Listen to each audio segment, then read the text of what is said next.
The YouTube TV Kickoff Show begins now.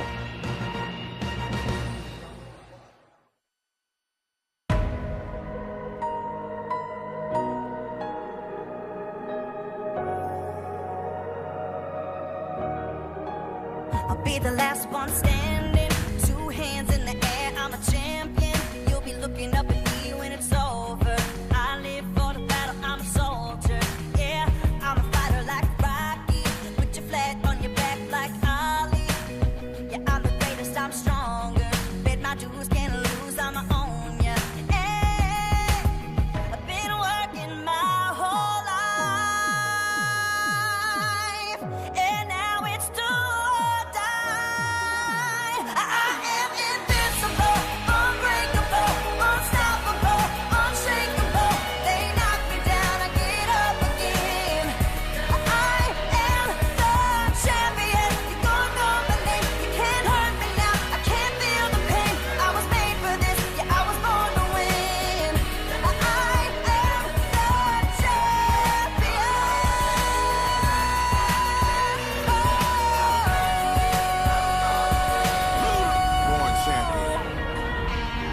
For the courage I possess through the drama. H is for the hurt, but it's all for the honor. A is for my attitude, working through the patience. Money comes and goes, so the M is for motivation. Gotta stay consistent, the P is to persevere. The I is for integrity, innovative career. The O is optimistic, open and never shut. And the N is necessary, cause I'm never giving up. See, they ask me how I did it, I just did it from the heart. Crushing the competition, been doing it from the start. They say that every champion is all about his principles. Carry.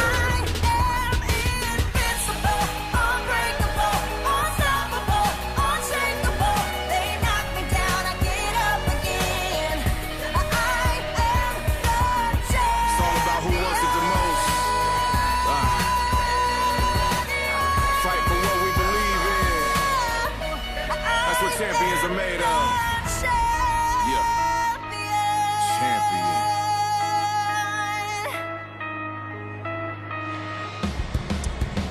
Hey folks, come on in out of the cold and into US Bank Stadium in downtown Minneapolis.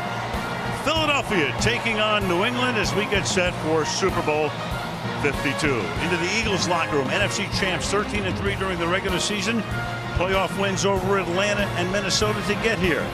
Meanwhile, the Patriots, AFC champs, 13-3 during the regular year. Playoff wins over Tennessee and Jacksonville to punch their ticket to Minneapolis. Sal Michaels along with Chris Collinsworth, Michelle Tafoya.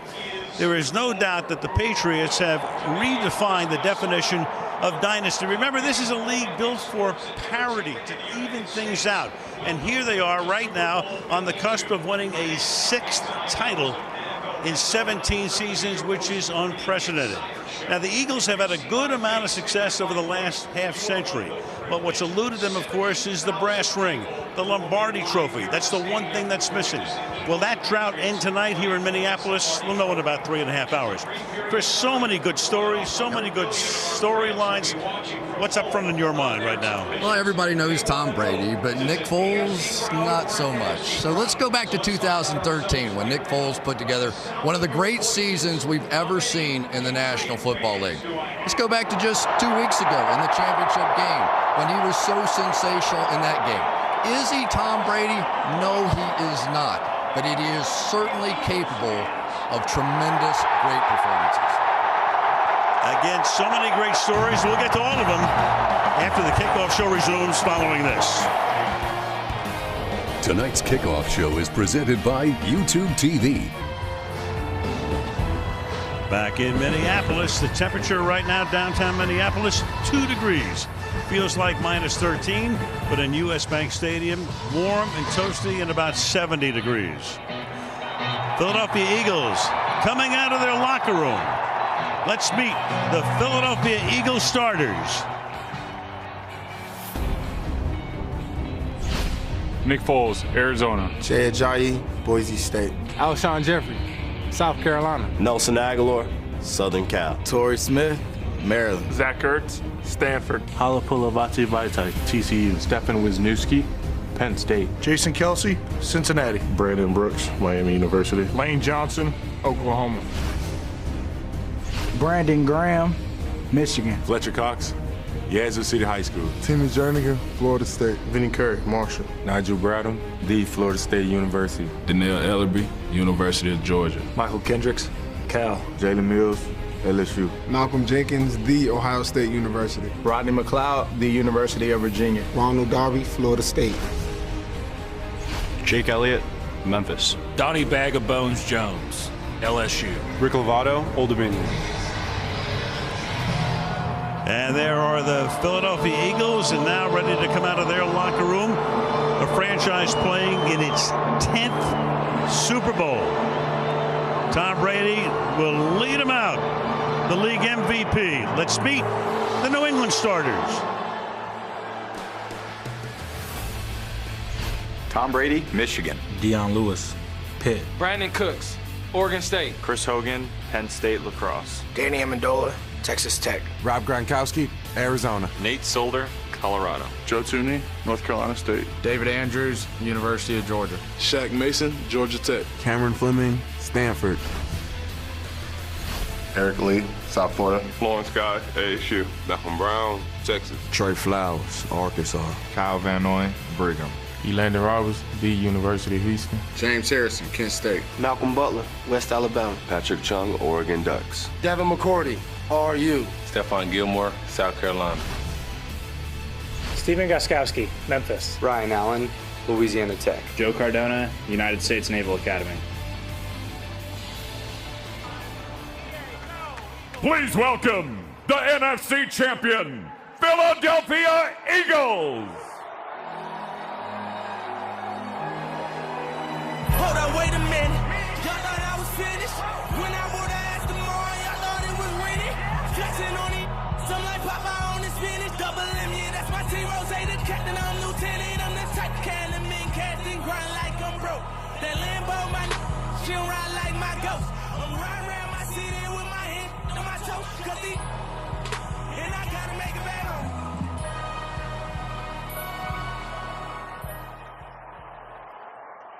And now, the AFC champion, New England Patriots.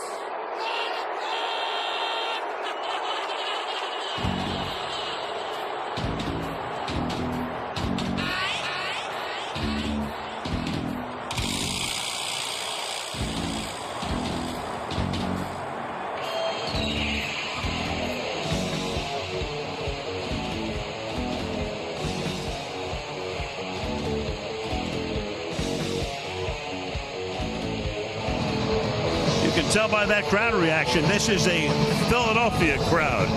Kickoff show resumes after this.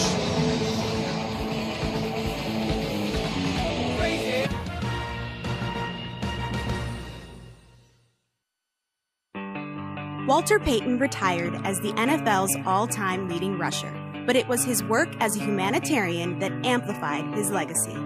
Payton's spirit lives on through the Walter Payton NFL Man of the Year Award, which was renamed for him after his death in 1999. It is the only league award that recognizes off-field community service as well as playing excellence. Walter and the 50 other players recognized as NFL Men of the Year personify the generous and giving spirit of generations of NFL players. Every day we try to be the best football players we can be, but along the way we can have an unbelievable impact. And for that I'm grateful because I know what Walter Payton stands for. Ladies and gentlemen, please welcome the Walter Payton NFL Men of the Year, joined by Walter's children, Brittany and Jarrett.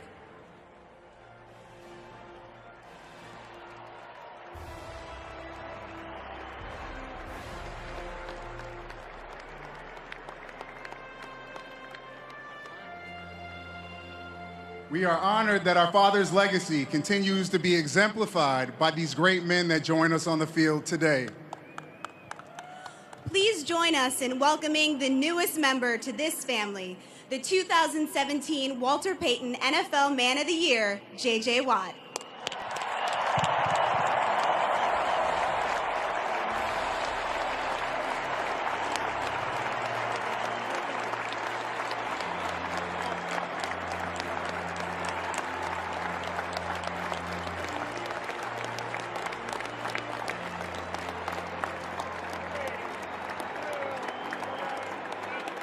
Ladies and gentlemen, signing tonight's performances is Alexandria, Wales.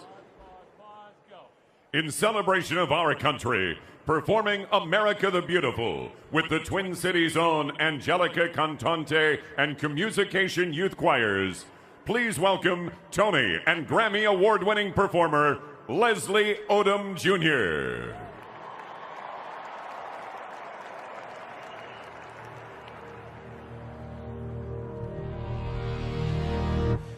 Oh, beautiful for spacious skies, for amber waves of grain, for purple mountain majesties above the fruited plain. America, America, God shed his grace on thee and crowned thy good with brotherhood from sea to shining sea.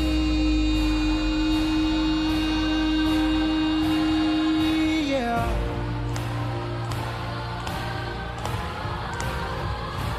America, America, God shed his grace on thee, and crown my good with brotherhood from sea to shining sea.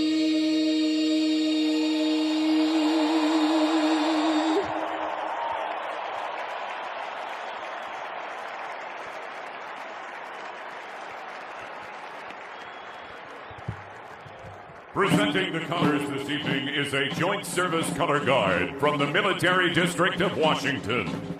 They carry our nation's flag and are flanked by the colors of each of the 5 military services, as well as drummers from the President's own United States Marine Band.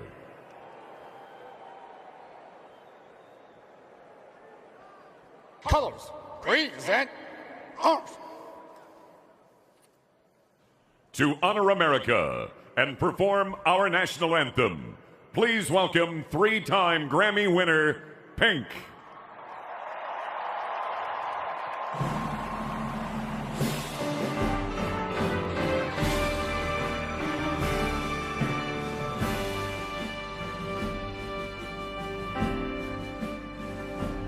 Oh, say, can you see by the dawn's early light what so proudly we hailed at the twilight's last gleaming, whose broad stripes and bright stars through the perilous fight o'er the ramparts we marched were so gallantly streaming, and the rockets red glare, the bombs bursting in air, gave proof through the night that our flag was still there. Oh, say does that star-spangled banner yet wave o'er the land of the free and the home of the brave?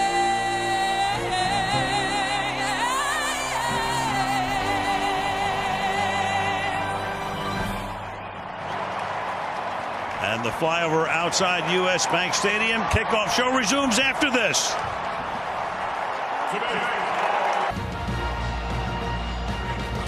Kickoff less than 7 minutes away. Up to you for the last word. The Eagles have relished the role of underdog. What's the most likely way they win tonight's game? I think the big guys. This offensive and defensive line combined, I believe, is the best in the National Football League. The offensive line has to dominate in the running game, and the defensive line has to get pressure on Tom Brady and do it without blitzing. That's how they win. So the trench is most important. New England can beat you so many different ways. What's the likely scenario for a New England win tonight? Well, there's so many great players on the New England Patriots, and of course get Rob Gronkowski back. Their defense has had just a remarkable turnaround this season, but it is just hard to imagine that this game comes down to anything but the play of the MVP, Tom Brady. It figures, and it's a good thing. 2 #1 seeds meeting in the Super Bowl. It's the dynasty against the underdog. Right now, let's go to the PA announcer, Alan Roach. Please welcome to midfield the captains from the Philadelphia Eagles and the New England Patriots, and tonight's referee, Gene Steratore.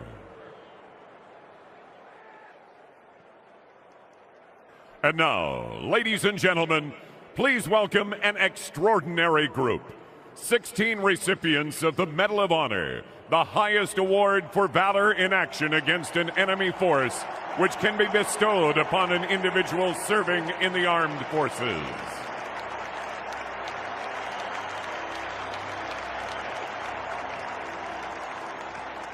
Tossing the coin tonight is World War II veteran Herschel Woody Williams, who received the Medal of Honor for heroism during the Battle of Iwo Jima.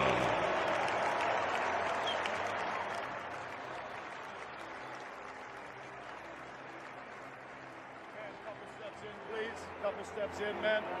Who's going to call the toss? Stay with me, please. Gentlemen, congratulations. Welcome to Super Bowl 52. It's my pleasure to introduce the honorary captain, Corporal Willie Williams, from the United States Marine Corps.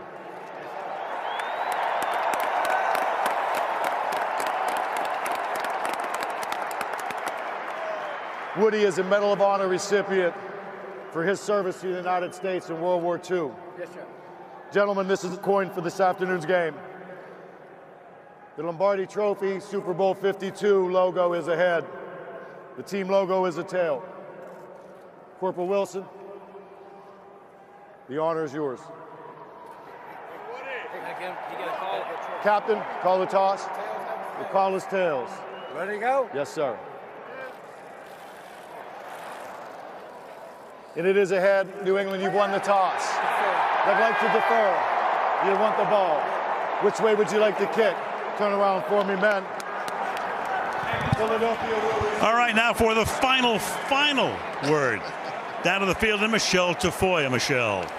Well, Al, the Eagles' status as underdogs is amplified tonight as second-year head coach Doug Peterson and his backup quarterback Nick Foles make their Super Bowl debuts against Bill Belichick and Tom Brady, who are in their 8th Super Bowl together.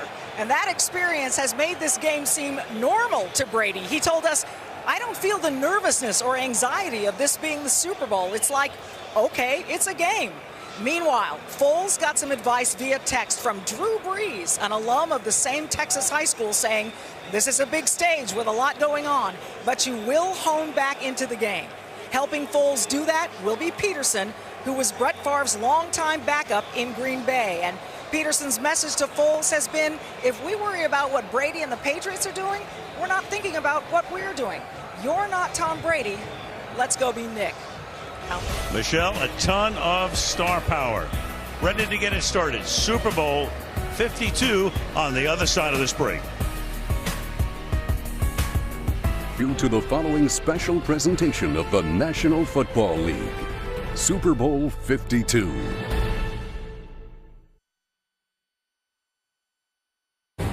Well, I remember in Super Bowl VI, I couldn't sleep the night before. There's an adrenaline that builds up in your body. You get the anxiety. I can't believe I'm playing in the Super Bowl. We tried to make it like any other day, but naturally it wasn't. It was the biggest game of our lives. It is completely humbling when you look at it in its totality. What does it mean to be called Super Bowl champion? You will be known as being the very best for the rest of your life. You never want to wake up from that amazing dream.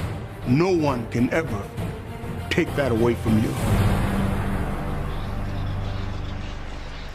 2 weeks of hype, and as the great John Madden used to say, it's time for a game to break out.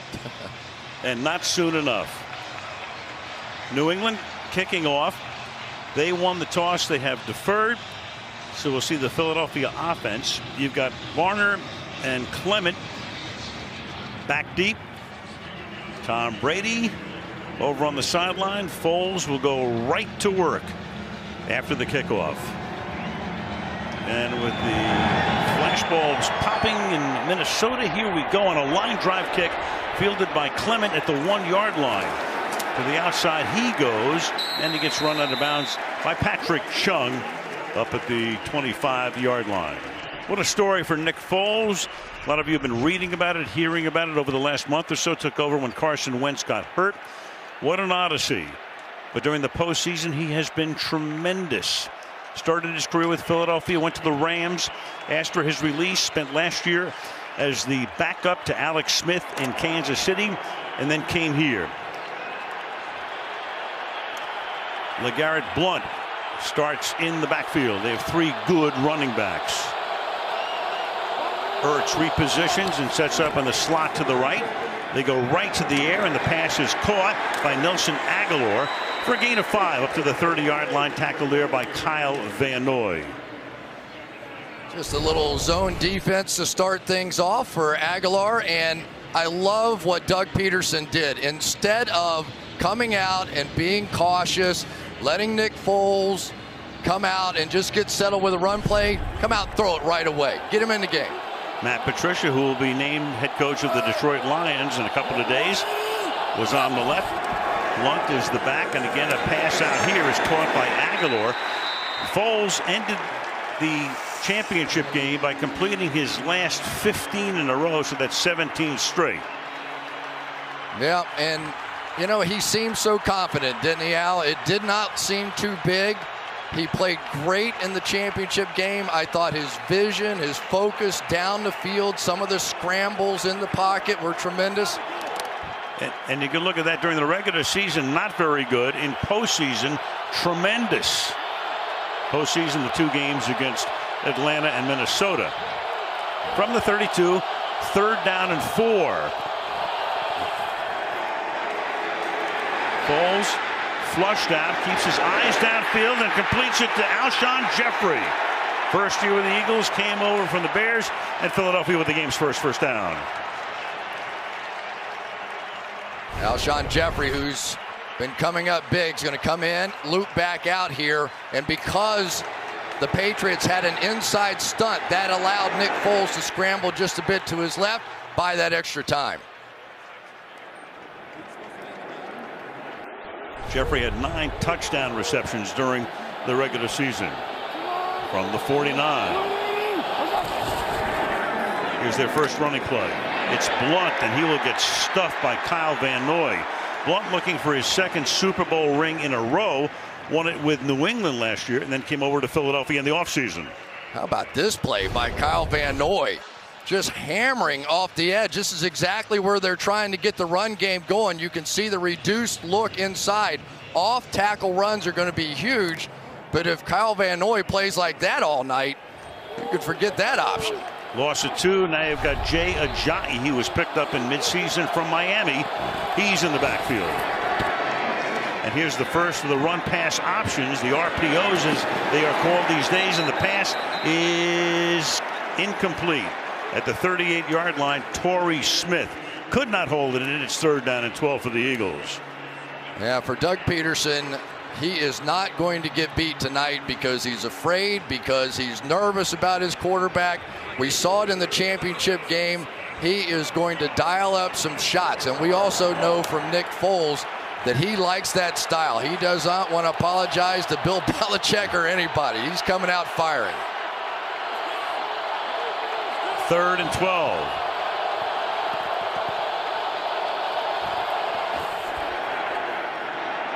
Foles deep in the pocket, fires downfield, and that is hauled in at the 38-yard line by Torrey Smith, the former Raven, former 49er, tackled there by Eric Rowe, a former Eagle, gain of 15. You need some time for this one. Watch the center here, Jason Kelsey. It looks like he's going to get beat on this stunt, but he recovers just in time to allow Foles to make the turn and pick up that first down. Kelsey, one of the better athletes that you will find playing that center position. Nice catch. A lot of folks think he is the best center in the league. Ajayi in the backfield from the 38-yard line. Again, the RPO, and the pass is caught by Ertz, the tight end. He was their leading receiver during the regular season, caught 74 and had 8 touchdowns.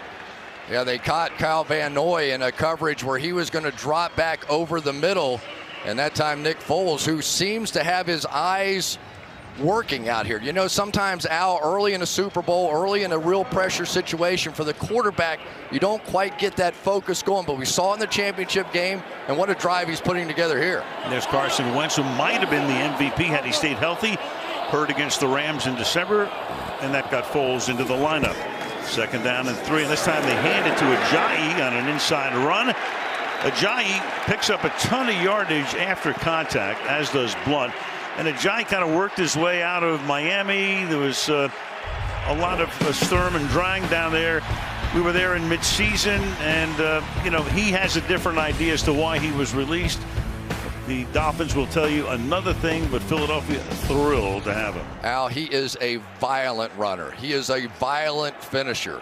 He is the guy that is on the other half of that RPO. If he gets going to the outside, this offense is going to work. Opening drive of the game. This is the 9th play, and there he goes, and he gets tripped up and tackled at the 21. That's Van Noy, already off to a great start, who makes the tackle, gain of 6, 2nd down and 4. So interesting to watch these RPO plays. You'll see the defense basically split. These people going here, they're going there, and it leaves a big gap right up the middle. Once again, Jason Kelsey out front with a key block. Patriots 29th in yardage allowed defensively, so that was bad. Points allowed only 5th. The old saying, bend not break, and they've been great in the red zone. 2nd down and 4, a little flip out here to Corey Clement, and Clement gets inside the 10 and sets up a 1st down and goal. Clement, rookie out of Wisconsin, undrafted. Once again, the stunt catching up. You see the Patriots looping inside, so the perfect play call there by Doug Peterson. And these screens have been fantastic, not just for Nick Foles, but for the Eagles throughout the course of these playoffs. Chris Long reacting as he takes a look at the big screen.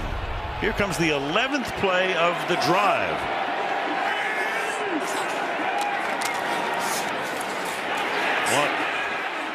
To the 1-yard line. He goes. Lawrence Guy makes the tackle there. Now, this is some impressive start, isn't it? Beautiful. I'm for telling Philadelphia. You got to wonder over there. Bill Belichick and Matt Patricia are probably thinking, "Oh, that's fantastic. Give them the ball first. We'll get it to start the 2nd half." Nick Foles is going to be nervous. Not yet. Patricia, that familiar red vest. Blunt is the running back. He already has 10 postseason touchdowns in his career. Now you've got our first whistle. So Gene Steratore will take the mic for the first time tonight. False start. Offense number 86. 5-yard penalty. 2nd down. Zach Ertz, the tight end, making it 2nd down and goal. You know, Al, how many times have we talked about this Patriots defense this year? They are the classic bend, don't break. You will always pile up a lot of yards against Matt Patricia's defense, but scoring touchdowns, it's a different story. They allowed only 6 rushing touchdowns all season, 2nd fewest in the league. Now a little fake toss. Foles goes the other way and throws that out of the back of the end zone. Aguilar the closest to it, and it will be 3rd down and goal. Just talking about that Patriot defense and how good they have been in the red zone. 4th in touchdown percentage, 1st in takeaways. Points allowed only 3.9, second best in the league. So they give up a ton of yardage, a lot of it early in the season. Then they got it together, and they're very tough down here. 3rd and goal. Yeah, and now you have to start watching the tight end, Zach Ertz, and you watch Alshon Jeffrey. Love those little skinny posts in the back of the end zone thrown up high. That's Ertz back and forth. Off play action to the back of the end zone and broken up there by Rowe. Alshon Jeffrey, the intended receiver, and it's interesting that Rowe got the start instead of Malcolm Butler tonight. So they'll have to settle for a field goal attempt. Well, I think you're going to recognize this name. James Harrison coming off the edge. In no way in the world you're going to get a Ajayi to come out there and make that play. And then here's Rowe on the back end. They try to get it up high, let him jump ball, but Rowe got just enough of him to not allow that jump to take place. Good stand there by the Patriots. Jake Elliott, a rookie, had to get him early in the season when Caleb Sturgis got hurt opening day. 25-yard attempt is good. So they go from their own 26 into field goal range, 14 plays, and Philly leads 3-0. The post-game show with the NBC Sports app. More details at NBCSports.com. The Hall of Fame class, Randy Moss and the old Eagle, Brian Dawkins. Everybody thrilled about that. Ray Lewis says Bobby Beathard, and congratulations to him. Spectacular career as a general manager. And down the line we go. The brand new Hall of Fame class for 2018. So the Eagles had the ball for almost half the quarter. And now a touchback here as Dion Lewis takes a knee. Rowe with that pass breakup. And when we come back, Brady and company. Those records figure to stand for a long time. First of all, how many quarterbacks are going to get to play in 8 Super Bowl games? So passes, completions, yards, touchdowns. He owns all of those. So Brady 5-2 in his 7 Super Bowls. His first play tonight from the 25-yard line. They start with a fullback, Devlin, along with Lewis in the backfield. Off play action, slip it to the other side, and Brandon Cooks incomplete. Bouncing ball, 2nd down and 10. And of course, Tom Brady, 17 days ago, that collision with Rex Burkhead in practice, and the gushing cut. He wore that tape during the championship game, but not tonight, Chris. No, he said he was ready to go with it. Might stick a little glue on there just to toughen up that hand. He had a pad on it in the last game, and he felt like that messed with his grip a little bit on the football. So no glove, no tape, nothing. Got used to it by the 4th quarter, though. Yeah. Brady throws, and that'll be caught, and that is James White, who had a tremendous day in the Super Bowl last year. He's run out by Jenkins, and that'll be a 1st down on a gain of 15 yards. Yeah, it's kind of interesting to see that Jenkins is going to be on White. Watch this in and out route here. It is the quickness of the New England Patriots at the wide receiver position that has taken them in many ways to so many of these championships. To the line quickly, set up a screen, but a flag is down. That's James White making the grab. Might have been 12 guys on the defense. That seems to be the initial call from Gene Steratore. Brady's so good at creating those situations. Defense, 12 men on the field at the snap. 5-yard penalty, replay, 1st down. Well, if there's one guy that knows all about Bill Belichick and what he likes to do, it's that guy right there, Jim Schwartz. He basically got his first job with Bill Belichick in Cleveland, and he was offered an unbelievable deal. He got to work 100 hours a week for no pay. And brought coffee to the secretary. That's right, went shopping for the secretary. Said they were too important. Trips to the right on 1st down and 5. Lewis is the running back.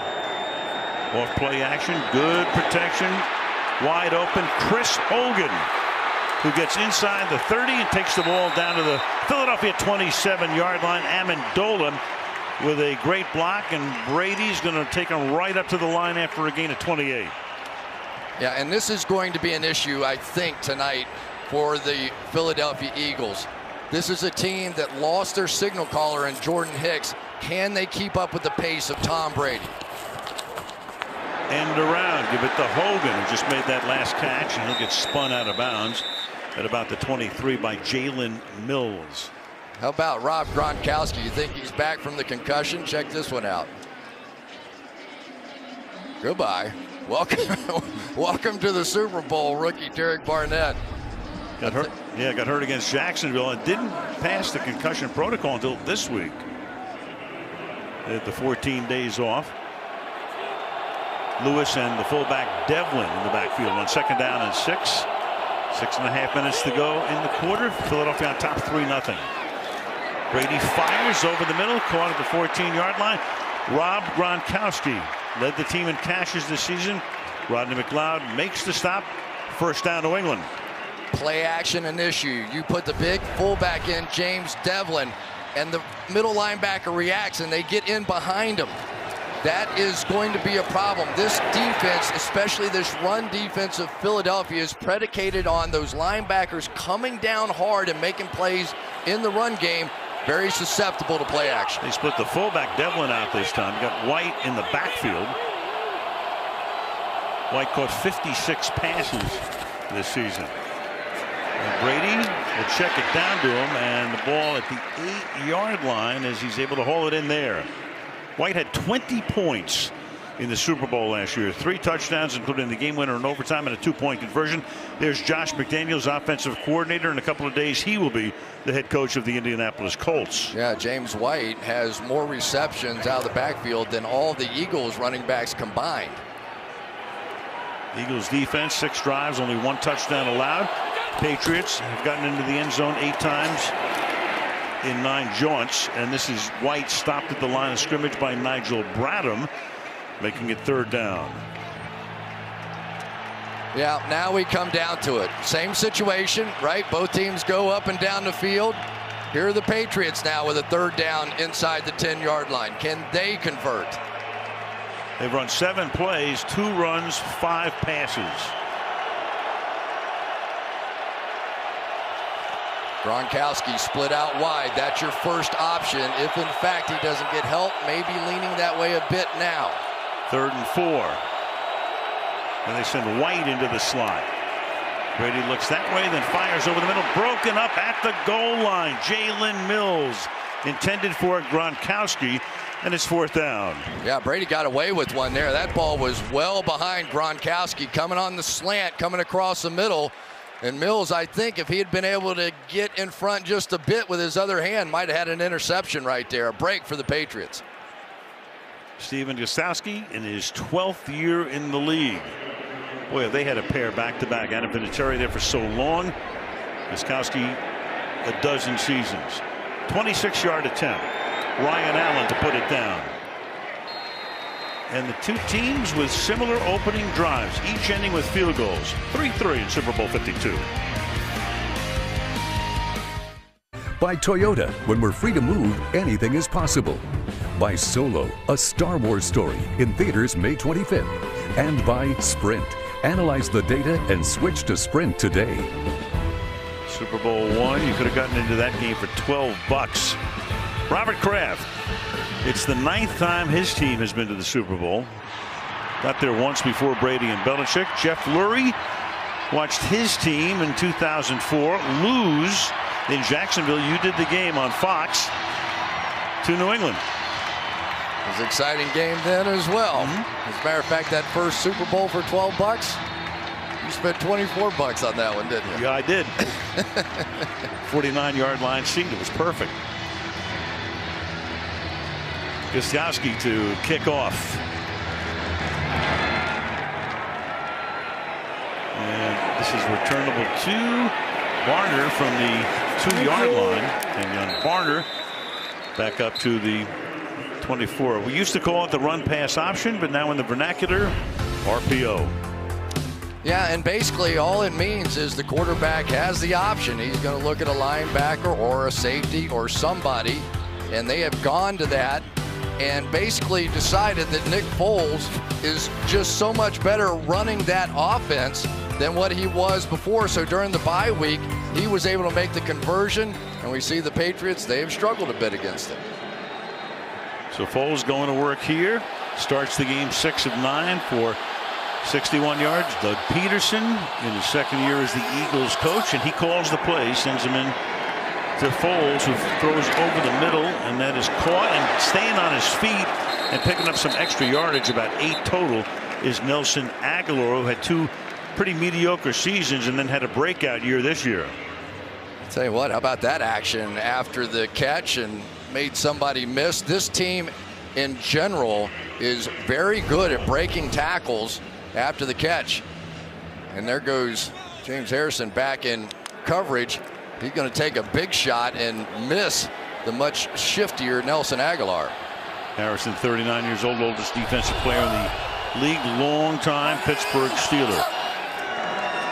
Blunt is the running back. LeGarrette Blunt over the right side, breaks free into Patriot territory and spun down at the 33-yard line by Duron Harmon. The former Patriot off to the races for 36 yards. Big guys right up here. This is the strength of the offensive line for the Philadelphia Eagles on that right side. Nice job by Wisniewski as well coming down. And for LeGarrette Blunt, how much do you think he enjoyed that particular run? He was asked to take a bit of a pay cut if he wanted to stay in New England. He said, no thanks. I'll take my shot to beat you in Philadelphia. And there's Brandon Graham saluting him from the Eagles sideline. Ball at the 34.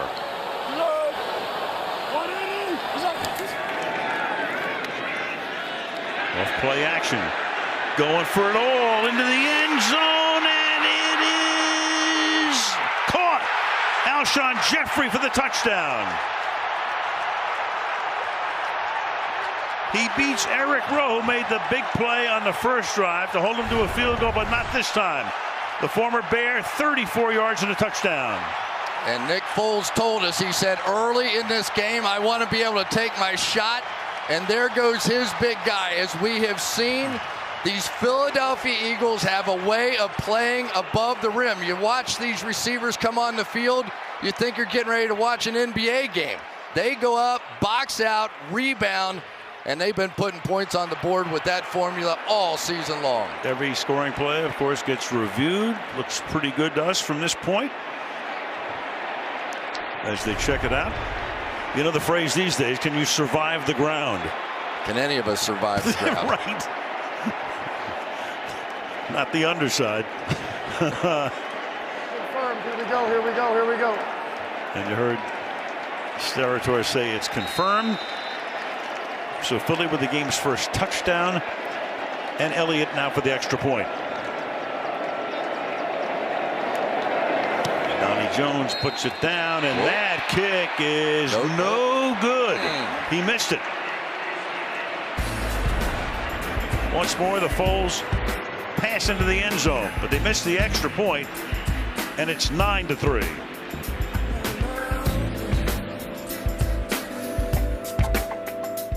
Stadium in Minneapolis as you look at downtown Minnie on this frigid Sunday night. Oh, please. Hashtag, and then it's taken over the world, by the way. Everywhere. It's everywhere. You already did a little dance, and you thought you got out of it in the pregame show. I'm just telling you right now, your hashtag has flown around the world and back 25 times. That is a career ender. I'm telling you right now. 1 yard line, Dion Lewis. He'll bring it back to the 19-yard line. Tackled by Good. Is a man down for the Patriots at the 25-yard line. Jeff Lurie exultant along with the actor Bradley Cooper. Against Buffalo, Mark Rippon had a tremendous day back in the early 90s. So Brady goes to work. Second possession. Lewis is the tailback. Through the middle, breaks a tackle and picks up about 8 yards, getting to the 26-yard line. Well, one of the things you have to do is slow down the pass rush of this team. One of the great ones, Fletcher Cox right there. They're going to trap him early. Why do you do that? To give him a lot of different looks inside. You don't want him just flying up the field and getting after Tom Brady. Nice play call. Whoops. 2nd and 2, and that's Gronkowski moving around, and That'll cost him 5 yards. False start. Offense. Number 87. 5-yard penalty. Second down. That's the first penalty against the Patriot offense in this entire postseason. I think Gene Steratore has more fun at football than you do. He does. Brought his index card tonight. Yeah, had us sign it. He did. The one that got the first down for Dallas against Oakland in December. 2nd down and 7. Brady stays in the pocket, and then the pass is incomplete. Intended there for Chris Hogan. Covered well. 3rd down and 7. One of the big matchups on the outside is going to be Vinny Curry going against Nate Solder at that left tackle position. You know the Patriots are going to want to try and help inside where Fletcher Cox and company, Brandon Graham, can really cause some damage in there. So that means probably Nate Solder has to stand up all night. Rotate Chris Long, number 56, into the defensive front. James White is the back.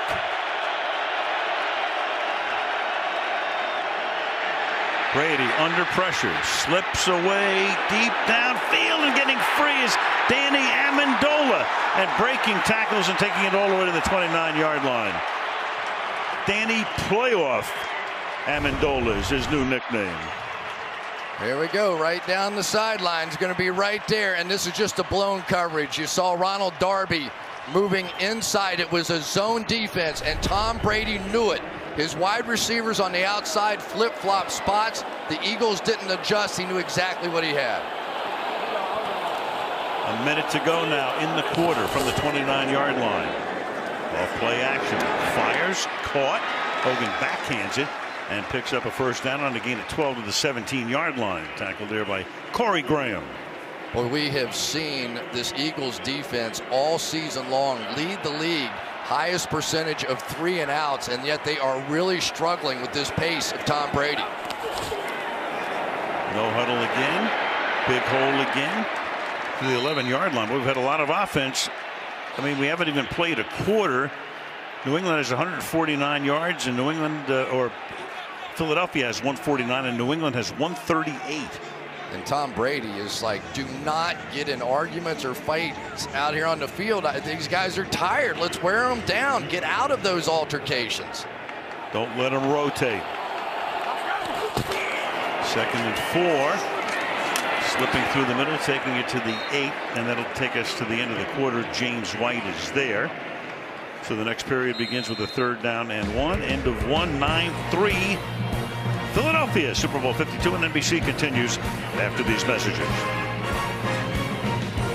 Showed for you. There are your stats. The update there with 289 yards of total offense, and each quarterback has thrown for over 100 yards already. Right now it is 3rd down and 2 as we begin the second frame.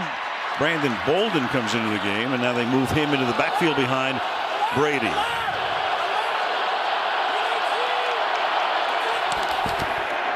And the ball is handed off to Brandon Cooks, who tries to hurdle and can't. Tackled by McLeod. So Cooks, who came over in a trade with the Saints in the offseason on the end around, McLeod is right there. Jet sweep's going to come right over here, and this is the first time I've ever seen a straddle into a tackle. He tries to jump and split, and he just does not get there. So once again, the Eagles defense makes a very unique stand this time inside the 10-yard line. Edwin Moses or Ronaldo Nehemiah, that was not. Woo!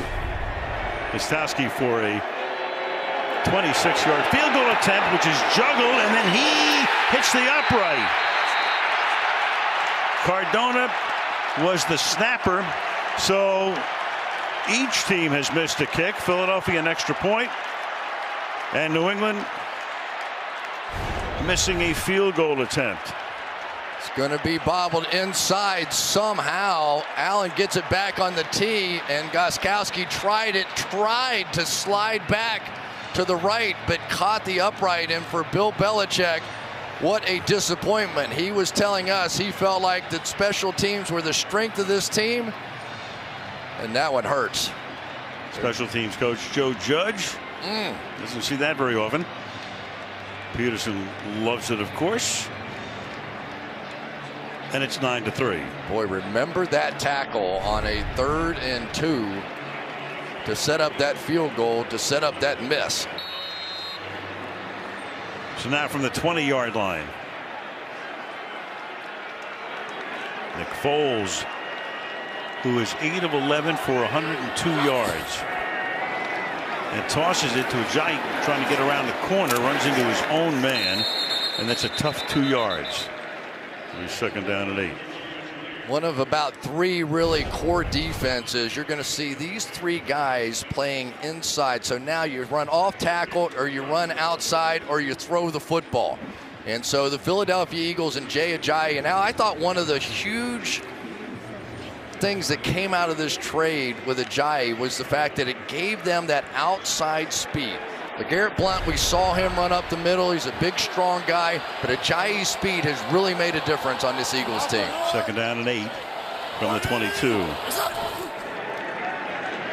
And Foles surveying, under pressure, looked out, and he throws that one away.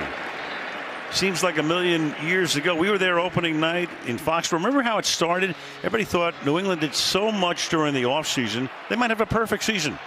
That ended in 3 hours. Yeah, that was pretty short-lived there. But this is a defense for the New England Patriots that has made tremendous strides. Gave up 32 points a game the first 4 games of the season, 300-yard passers the first 6, and yet they pieced it all back together, and now the pressure's on to find some answers here tonight. Started 2-2 and counting postseason. They've won 13 of their last 14.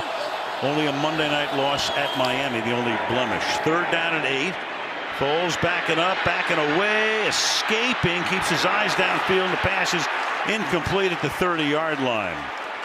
Intended for Ertz. Philly crowd wants a flag and don't get one. 4th down. Yeah, I think that Nick Foles had a chance here. Let's take a look. It's man coverage, so everybody's chasing everybody here. He escapes. Look out to the right.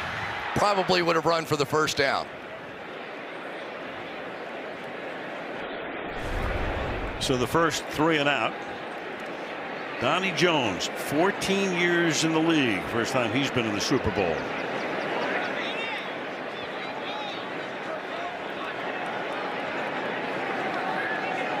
The clock is down to 2. Both punters in this game left-footed, and that's fair caught at the 37-yard line by Danny Amendola. Early in the 2nd, Eagles by 6. Super Bowl, after allowing fewer than 10 points per game in the playoffs. Those were the 2002 Buccaneers, coached by John Gruden, who went to Tampa Bay that year and turned around and beat his old team Oakland in the Super Bowl in San Diego. And then went back. Yes, he did. It's good to have him back in the game. I heard he's back. Yeah. Deion Lewis is the running back. This drive starts from the 37-yard line. Brady stepping up. Deep downfield, wide open, Brandon Cooks. And he gets smacked down at the 40-yard line, taking some shot there by Jenkins, who was spinning around, and he is down after a 23-yard gain. This is this route here coming back out. But as he came out and caught the ball, a little disoriented, turned around, looped back around, and never saw Malcolm Jenkins.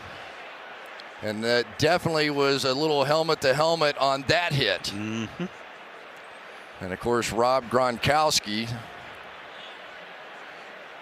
That's coming Bradham. off the concussion. Puts Brady on the ground. And never saw him coming. Injury timeout. So Brandon Cooks got up. They have walked him back into the locker room. If it looked like helmet-to-helmet, he was not a receiver at that point. He caught the ball and it turned into a runner, so he is no longer defenseless, but he never saw Jenkins. Right, so it's a no foul. And on the other end, Brady took a shot, but not with the crown of the helmet, so no foul there either. Yeah, Brady was bent over a little bit during the commercial break. First down and 10, but Tom, none the worse for wear. Throws, almost picked there by Malcolm Jenkins, intended for James White. Second down and 10. Boy, this was a bit of a surprise for me that Malcolm Jenkins is coming out and playing man-to-man on James White. Well, he caught 14 passes in the last Super Bowl. Maybe it shouldn't be a surprise, but I think most people anticipated that Jenkins was going to be on Gronkowski, but so far that matchup is working in the Eagles' favor. Meanwhile, McDaniels and company have to wonder about Cooks, the number 2 receiver. They have only 4 wideouts dressed for the game. He's one of them. And through the middle, nice gain there. Helmet flying. Dion Lewis picks up about 5. You take a look at Brady to Cooks. He was the deep threat. Picked him up in a trade with New Orleans. More than 20 yards downfield. 16 completions. Brady's most by one teammate in a season. Yeah, the next closest, to give you some perspective, was Randy Moss in that unbelievable year he had.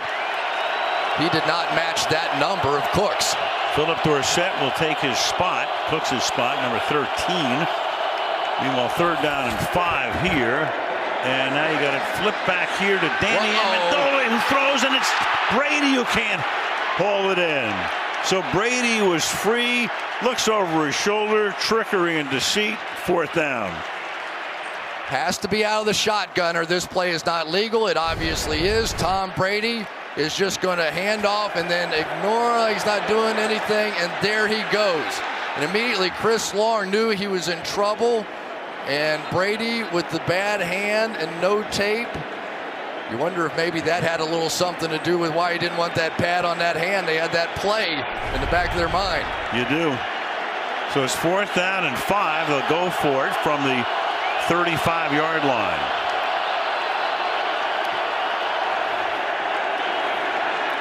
And Brady down the sideline, and that's incomplete. Gronkowski, the intended receiver. Jalen Mills covering on the play, and Philadelphia will take over.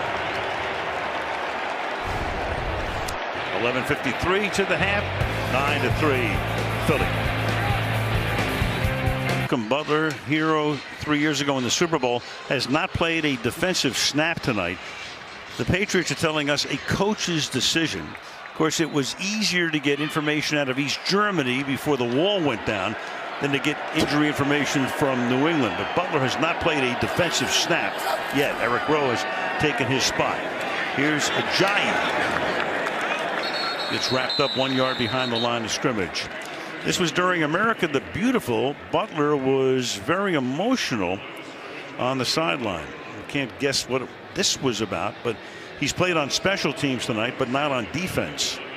Well, it was a beautiful rendition, so you never know, right? But you have to think that maybe he was hurting a bit, and you just wonder when it was that he got the news, or maybe it was just a reaction to it, and maybe it wasn't any of the above. Final year of his contract. Looked for a while as if he would be sent to the Saints in the offseason. Didn't happen. Here's Ajayi trying to break tackles, which he does with regularity, and turns nothing into a little something up at the 38-yard line. Devin McCourty makes the tackle. Third down and 7. I'll tell you, this Jay Ajayi runs that lead draw about as well as anybody. They end up pulling Lane Johnson around, one of the most athletic guys, and blocking him in there. But so far, this 5-man line of the New England Patriots has been doing pretty well, at least in the last couple of series now, in shutting down that run. Ajayi averaging 3 yards per tote. Third down and 7 now from the 38-yard line. Foles over the middle and wide open, and into Patriot territory goes Zach Ertz, the tight end. Gain of 19. Yeah, I think Zach Ertz took a little page out of Gronk's book here. Going to go down the field, a little bit physical, and then make the break. A little bit of a contact, not enough for a flag. I think that was the proper call there, a little juke. And I tell you, if there's one guy that could be an explosive element of this game, Zach Ertz. His wife Julie, if you follow soccer, you know she's a key member of that U.S. women's team. From the 43-yard line. Bowles keeps it and then didn't have a grip on it. It looked like Alshon Jeffrey, the intended receiver, will be second down and 10. You got to work to overthrow Alshon Jeffrey. And sometimes it's interesting. I wonder if it happened to Nick there that sometimes those running backs don't know if they're getting the ball or not, and they can tend to grab at it a little bit. Maybe it jostled it just a bit before that throw. It looked like he didn't have a good grip on it, so it's second down and 10. U.S. Bank Stadium in Minneapolis on this Super Bowl Sunday night. Second down, 10 from the 43-yard line. Pressure coming, and that pass intended for Jeffrey at the 21-yard line. Great catch. Over the shoulder, along the sideline, threw it over Stephon Gilmore. That's a gain of 22, first down. Yeah, watch this late adjustment to the ball here, and Al, I'm a little surprised. Chung that time ended up being on Alshon Jeffrey, and we all anticipated that Stephon Gilmore was going to be the matchup. Gilmore all season long has taken the bigger of the receivers, and yet for whatever reason they're not matching him against Jeffrey in this one. He already has one long touchdown, big play there. 2 touchdowns in the championship game against Minnesota. Blunt is in the backfield. LeGarrette Blunt swings to the outside, inside the 10. Blunt to the end zone. Behind a Selleck block. His 11th career postseason TD.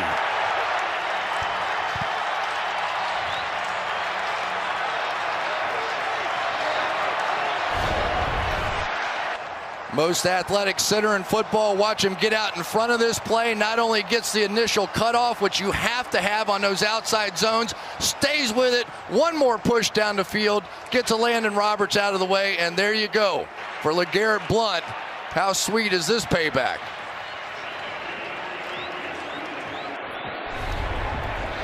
Now they're going to go for 2. Right after missing the extra point, that makes the difference. Trying to make it 17-3 instead of 16. Eagles go for it a lot, 6 of 9 for 2-point conversions, both most attempts and conversions in the league. So from the 2-yard line, now they send 4 receivers out to the right side. Whole bunch there. Naturally, you go to the left, and it's Jeffrey, and he can't make the catch. That's Eric Rowe able to bust it up. 8:48 to go, first half. Now 15-3, Philadelphia. Some of the Super Bowl rings. Most NFL championships, quarterback head coach duo Brady and Belichick have won 5. You go back to Bart Starr and Vince Lombardi, and this includes the pre-Super Bowl era when they played for the NFL championship. They had 5. Elliott to kick off. Eagles up by a dozen, and Lewis will down it in the end zone. You can visit NFLshop.com after the game for the largest selection of Super Bowl 52 championship gear at the official store of the NFL, NFLshop.com. Well, you recognize J-Lo and A-Rod taking in the action. Mike Trout, the great California Angel, huge Eagle fan, goes to all their games. There he is. You know you're a fan when you're standing up the whole game. Love it. From the 25-yard line, the back is Burkhead. Double fake, and then Burkhead makes the catch, and Rex Burkhead gets free. Has a block from Amendola out in front, but getting him from behind is Corey Graham. So they put Burkhead in the game, and right off the bat, he's good for 47. A lot of pressure around Tom Brady, but just enough distraction. Just as that defense thought they were going to get number 12, he flips it out, and another big play down the field. 29, off play action. Brady under pressure, and the wobbly pass is incomplete. You know, it was Burkhead, as we take a look at the replay. It was Burkhead who makes the catch here. He was the guy that collided with Brady 17 days ago, which caused the massive cut. We asked Brady about that the other day. We said, what was your first thought? He said, my season is over. And Burkhead probably thought his career was over. Right. Second down and 10 from the 29-yard line. Danny Amendola, and he'll get stuffed before he can get untracked, making it third down and 8. Now, they've worked this play a couple of times, and they whistled it right past the ear hole of Vinnie Curry twice. He might end up intercepting one. You can see Brady didn't even have the laces. That is the second one he has barely missed. They are trying to slow down this pass rush. These hits are starting to pile up just a bit on Tom Brady. Went 5 wide initially. Now White comes into the backfield. Third and 8. Amendola comes into the backfield, and that pass goes nowhere. So a lot of action, a lot of movement, nothing. 4th and 8. I mean, these are screen passes that they can't get off. Chris Long comes flying around the end there, and for Josh McDaniels, he has to think, well, I knew these guys were going to be pretty good coming after my quarterback, but I didn't think it'd get to the point where we couldn't run a screen pass. There he was, making a play on the outside against James White, had to throw it away. Now a 45-yard attempt. Gostkowski. This time the snap is good, hold is perfect, and the kick is likewise. Halfway through the second quarter, it's Philadelphia 15, New England 6 in Super Bowl 52. The score 15-6, and we talked about New England, perfect season, one away on opening night. They still wound up with a mark of 13-3. Tom Brady going over things with McDaniels, and we go to Michelle. Well, Brandon Cooks, the Patriots wide receiver who took that hard hit from Malcolm Jenkins, went back to the locker room. Al, he will not return. They are calling it a head injury. They haven't called it a concussion, just a head injury. Back in the locker room, will not return, Al. So they're down to 3 wide receivers, Michelle. You know, Chris, we were talking about how New England's season started, but they rebounded. You look at Philadelphia's season. I mean, they were 7-9 last year. They started out the house on fire. They were number 1 in a lot of the power polls until they went to Los Angeles and lost Carson Wentz in December. Yeah, and to be fair, we saw a couple of good games out of Nick Foles, and then at the end of the season, 2 very poor games. And then it was Doug Peterson and Frank Reich, both of whom had been backup quarterbacks for extended periods of their careers, going back, having that extra week, and taking a good long look at what it was that Nick Foles did in 2013 with Chip Kelly that was so successful. They incorporated some of that, and then by the time the playoffs started, he was rolling. So Frank Reich authored 2 of the greatest comebacks in football history, one in college in Maryland, and of course one with the Buffalo Bills against the then Houston Oilers. A little surprised he didn't get some action in the head coaching derby. Sooner or later. Gostkowski's kick is taking 2 yards into the end zone. So let's look at the quarterbacks to this point in the game. 143 yards off the hand of Foles and 191 already for Tom Brady. You know what's the most bizarre stat not shown there? Maybe the biggest play, 1 drop by Tom Brady. By Brady. Go figure. On the pass from Amendola. Brian Hoyer, his backup quarterback, going over the tablet with him. So here is Foles. Almost quit after he was released by the Rams. Went on a camping trip with his brother-in-law and said when he was going to come back, there was only one guy he was going to play for, Andy Reid. And Reid brought him to Kansas City last year and backed up Alex Smith. From the 25-yard line. And you got movement. Ertz. Second time for him. Offense number 86. 5-yard penalty. First down. Yeah, he took him from the 2-yard line to the 7-yard line on the other false start. Yeah, and that one took probably 4 points off the board there with that one. But believe me, Zach Ertz and these inside receivers, I keep thinking this is going to be an inside game throwing the ball. The other one, Nelson Aguilar, inside as well.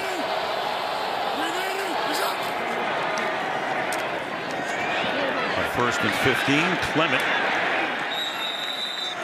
picks up one. Clement getting an opportunity to play a lot this season when they lost Darren Sproles to a season-ending injury in week 3. Undrafted rookie out of Wisconsin has done a great job. Well, I don't know how many times we've done this with the Pittsburgh Steelers, but James Harrison, you want somebody to set the edge on your defense, and of course that's the very fundamental part of Bill Belichick's defenses. Who better than that guy? He is a hammer. You'll see him lift weights sometime. Second and 14. Harrison, 39 years old, and says he's still playing next year.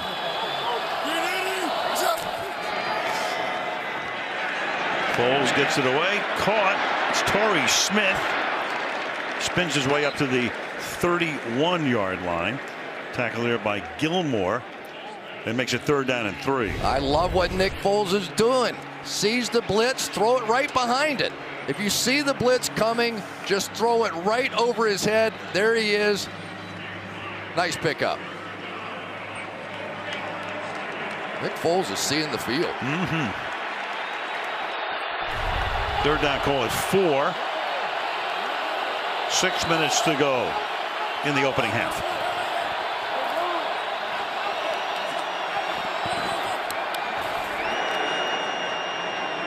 Ajayi on an inside handoff. Look at him go. Jay Ajayi to the 40-yard line. Knee goes down there. Tons of yardage. He and Blunt both massive amounts of yardage after contact. Case in point there. 3rd and 4. How many times do you see? Here's Wisniewski right here, but also on the outside we had Nelson Aguilar with a great block. But how many times, Al, have we seen this year Doug Peterson on 3rd and 4? It's a pass down for everybody in the league. Pick up big plays running the football like he just did. He's got those 2 backs. From the 44 on 1st down. Foles going deep down the sideline. And it is juggled and intercepted by Harmon at the 3-yard line. Jeffrey couldn't handle it, and New England gets the takeaway on a deflection into the arms of Harmon.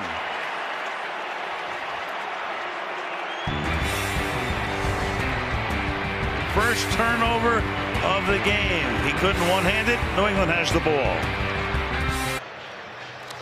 2 college roommates from South Carolina going at it on that last play. Stephon Gilmore finally got his shot against Alshon Jeffrey. Good coverage, but Jeffrey really is the one that's going to flip it back to the middle of the field to Duron Harmon, who led this team with 4 interceptions. Career high for him, but watch the tail end of this.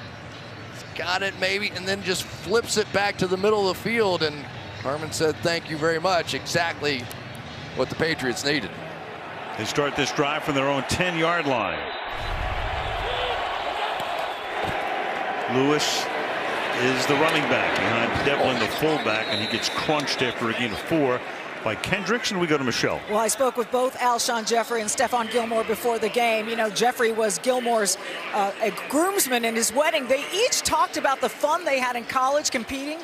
But this is their first meeting as pros, and Jeffrey told me their battle tonight would be a good one, but he said it's been a long time since college, and I'm pretty sure he got better just like I got better, Al. No question. Jeffrey already off to a good start with a touchdown and 3 catches for 73. 2nd down now and 6 from the 14-yard line. Brady over the middle, and that's dropped at the 19-yard line. Incomplete. Gronkowski could not handle it. Gronkowski's caught 1 tonight for 9 yards. That's it. Yeah, this has been a little bit of an unusual game, and I think that right now the Patriots have to reconsider a little bit what they're doing. Gronkowski needs more, and I think these backs need a little more action coming out of the backfield. James White's going to come out wide, but once again, Malcolm Jenkins on him. Maybe not quite the matchup that Brady liked with Jenkins. 3rd and 6. Fired. That's incomplete. Flag comes in, though. Chris Hogan with Jalen Mills on the coverage. First flag on a pass play.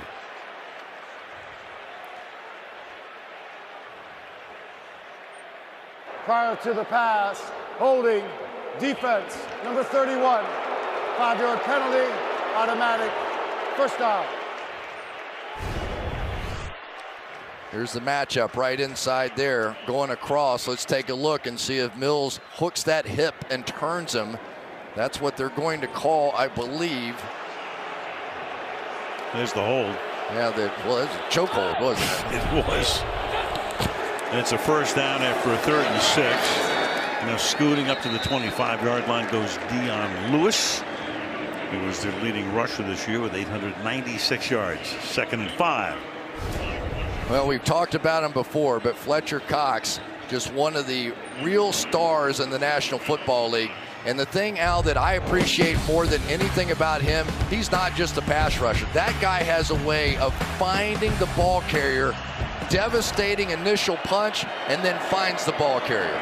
To the outside, picking up the first down. Up to the 32 goes Dion Lewis. Devlin with the block. Yeah, there's a reason why Cox is the highest paid guy on the team. You don't see that very often for an interior defensive lineman. Yeah, we've got a few good ones around the league. Aaron Donald named the Defensive Player of the Year, right? And this guy is pretty much right there behind him. We haven't seen a ton from Brandon Graham. Brandon Graham is the leading sacker on this team and a guy that gets a lot of pressure as well. This defensive line now, these are some of the moments they need to win the battle. Graham had 9 sacks during the regular season, but there he was on the sideline. First down now. Play clock at 1. Brady with good protection throws into traffic, and that's incomplete. Well covered. Rodden McLeod on Gronkowski to make it 2nd down and 10. Interesting. That was sort of a bang bang play right at the top end of that route. Let's watch McLeod come down. I think they're going to say he's going for the ball. And there have been a few like that. It is always so difficult. They are not going to give you the benefit of the doubt, not in the Super Bowl. White is the back on 2nd and 10. He stays in the block. Brady going deep down the right sideline for Hogan, who rolls it in at the 25-yard line. Got past Jalen Mills. Another big play for Hogan.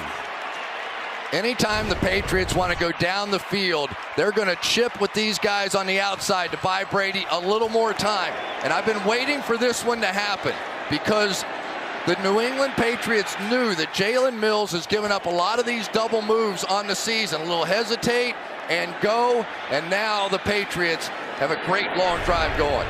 Gain of 43. Hogan's already caught 3 for 83. Brady's thrown for 234 to this point. Big hole left side. James White inside the 10, takes it to the end zone. Touchdown Patriots. 26 yards, 90-yard drive, kept alive by a holding penalty. And in they go in 7 plays. Really nice job. Anytime you get big runs, you need plays on the backside. Watch Shaq Mason here go get the linebacker. Watch Cameron Fleming with the cutoff block on Jernigan. And that is going to allow James White to get in the open field. And that guy just keeps doing it in Super Bowls. Holy smokes. That's 7 touchdowns for White in his last 4 postseason games. Extra point is no good. Go figure. We've had 2 missed extra points and a field goal, and with 2:04 it's 15-12. Once again, go back to the snap. Good. Hold looked pretty good. Looked like there was a little bobble on the tail end of that hold, and maybe just a half a, oh boy. You know, and when something goes wrong early, kind of gets in your head a little bit, and now you have to wonder, should this thing come down? See that little readjust right in the last second? But now you start to think, boy, this looks like it's going to be one of those back and forth close games that the Patriots always seem to play. Well, now we're confident they are kicking those field goals now. 4 seconds from the 2-minute warning. 15-12.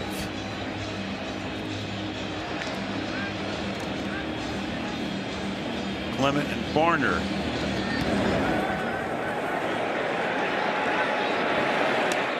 This time it is Barner.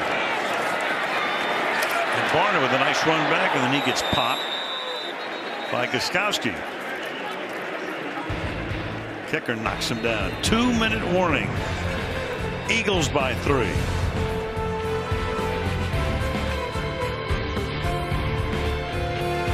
Stay tuned for music's biggest moment of the year, the Pepsi Super Bowl 52 halftime show featuring Justin Timberlake.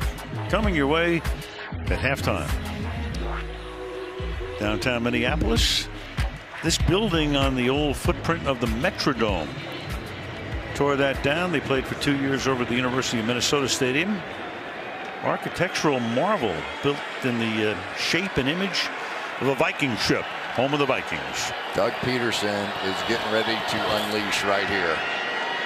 And Foles flips one that's caught by Ertz. He gets run out of bounds after a gain of 7 yards by Jordan Richards. 2nd down and 3. We've seen the Patriots play from behind a lot, right? They did against Jacksonville in the championship game, of course the Super Bowl last year, and I think everybody in the National Football League, especially Doug Peterson, has been watching, and they know they have to play this one all the way out like they're either tied or behind, and they will be firing here. 2nd down and 3. Foles to this side. Hold in 47-yard line, but incomplete. Didn't get to the ground with it. Torrey Smith couldn't complete the process. Eric Rowe with the coverage. Makes it 3rd down and 3. That's why you keep playing. Watch Rowe here. Just keep fighting and keep fighting as he's going to the ground. The ball comes out.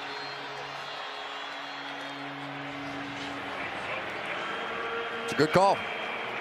At least under the old rules. We'll see what the new rules are going to be. Who knows? That's a big drop, though. That should have been a 1st down. Yeah, they don't want to give New England the ball back and have them go down the field. New England's going to get the second half kickoff as well. 3rd and 3. And that is floated and caught down the sideline by Clement. Corey Clement breaks the tackle inside the 20. Makes it 1st down and goal. A little floater. Perfect touch. Corey Clement for 55 yards. Jordan Richards overly aggressive, gets hit with the swing route right there. They're going to try and pick inside. Didn't have to, but you could tell that Richards felt like with that possible pick coming, he had to loop underneath, and that's what created the opening out there for Clement. Harmon could not make the tackle. He got stiff-armed. Ball is at the 9-yard line. Look at that. Over 600 total yards in the game. Under a minute.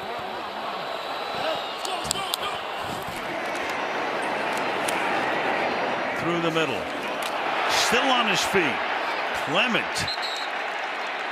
Boy, he's the 3rd down back, but he's been a bull here at 2nd down and goal. And Brady with Belichick. Timeout is taken here. You know, this is a stuff.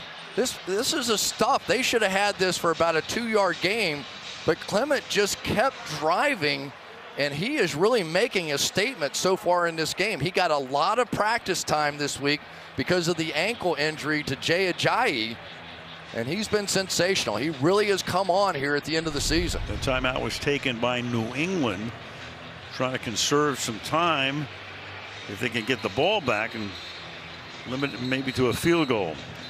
2nd down and goal. Well, you know what the Patriots love, those double ups, right?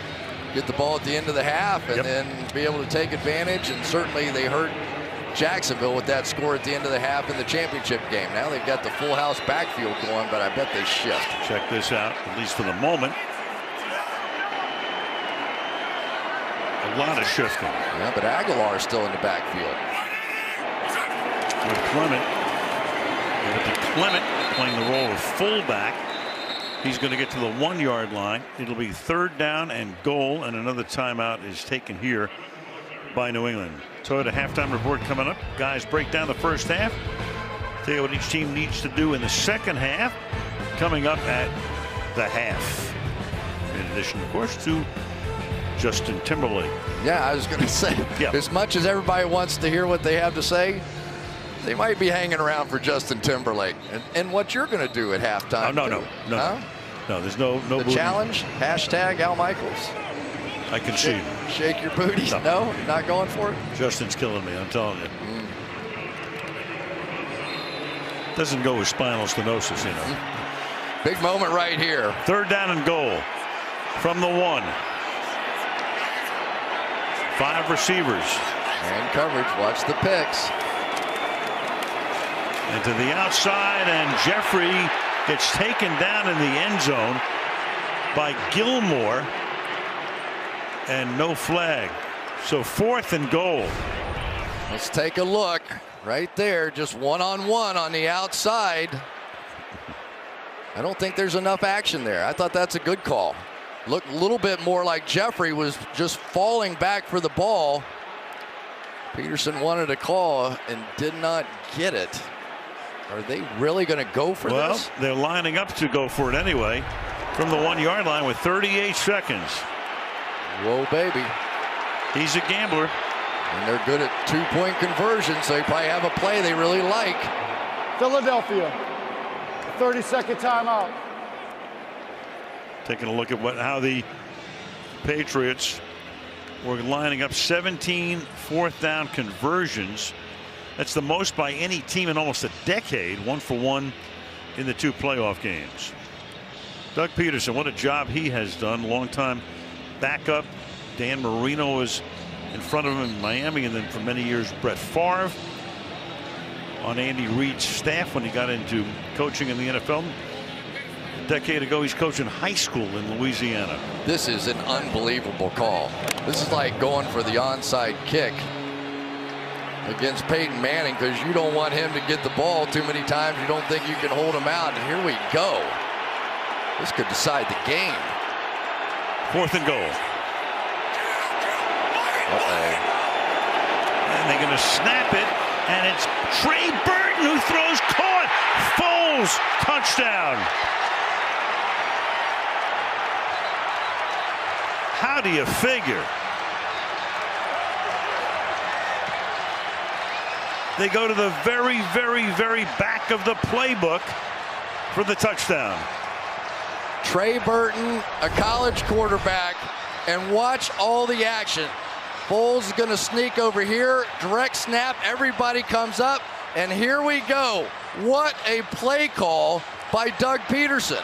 This play call has a chance to be remembered as one of the all-time greats, just going for it and to complete the pass that the Patriots could not.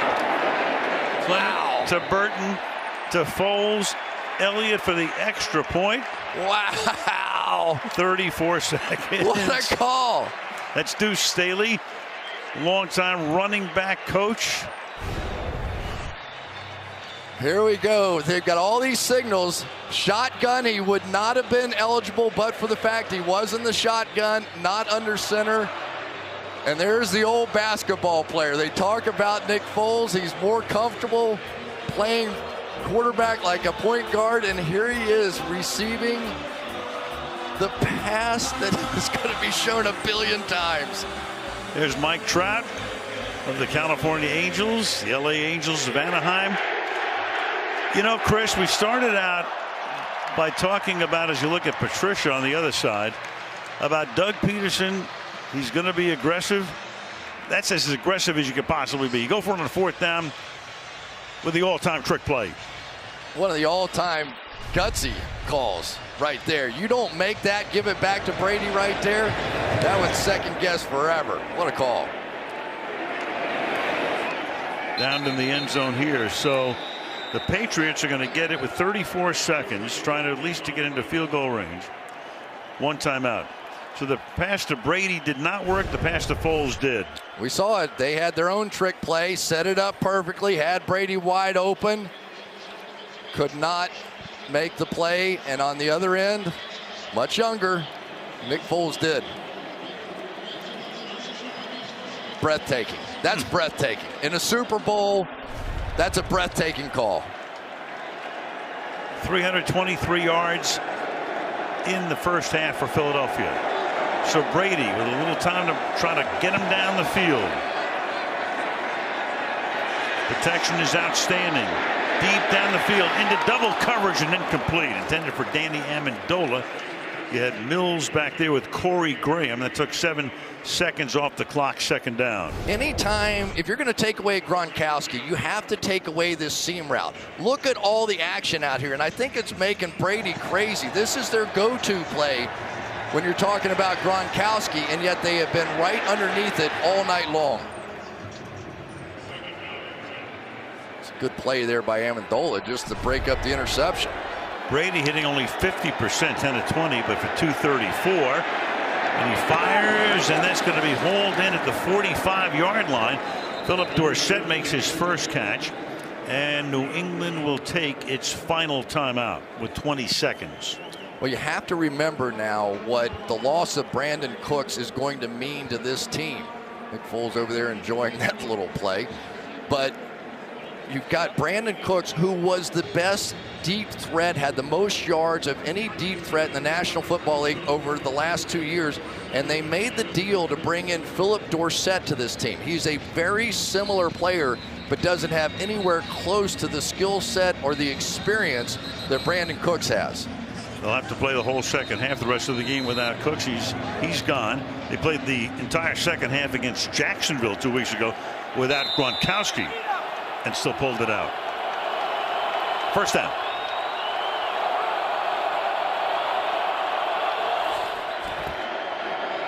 Brady under pressure, gets jostled. Now he's going to take off. Can't get to the sideline. Tackled there by Brandon Graham. Michigan against Michigan. They got to race up to the line and maybe spike it and then throw a Hail Mary, because the clock is now down to 5, 4, and he just spikes it there. Too far, of course, for a field goal. One last probable Hail Mary with 3 seconds. Yeah, unfortunately, they had Chris Hogan all the way down the field there, and he had to hustle all the way back. And being short at wide receiver, maybe they didn't have the natural substitution pattern that they might have had to leave a little more time on that clock. I tell you, we've seen all the trick plays coming out here. I don't know what we're going to get here, but we'll see.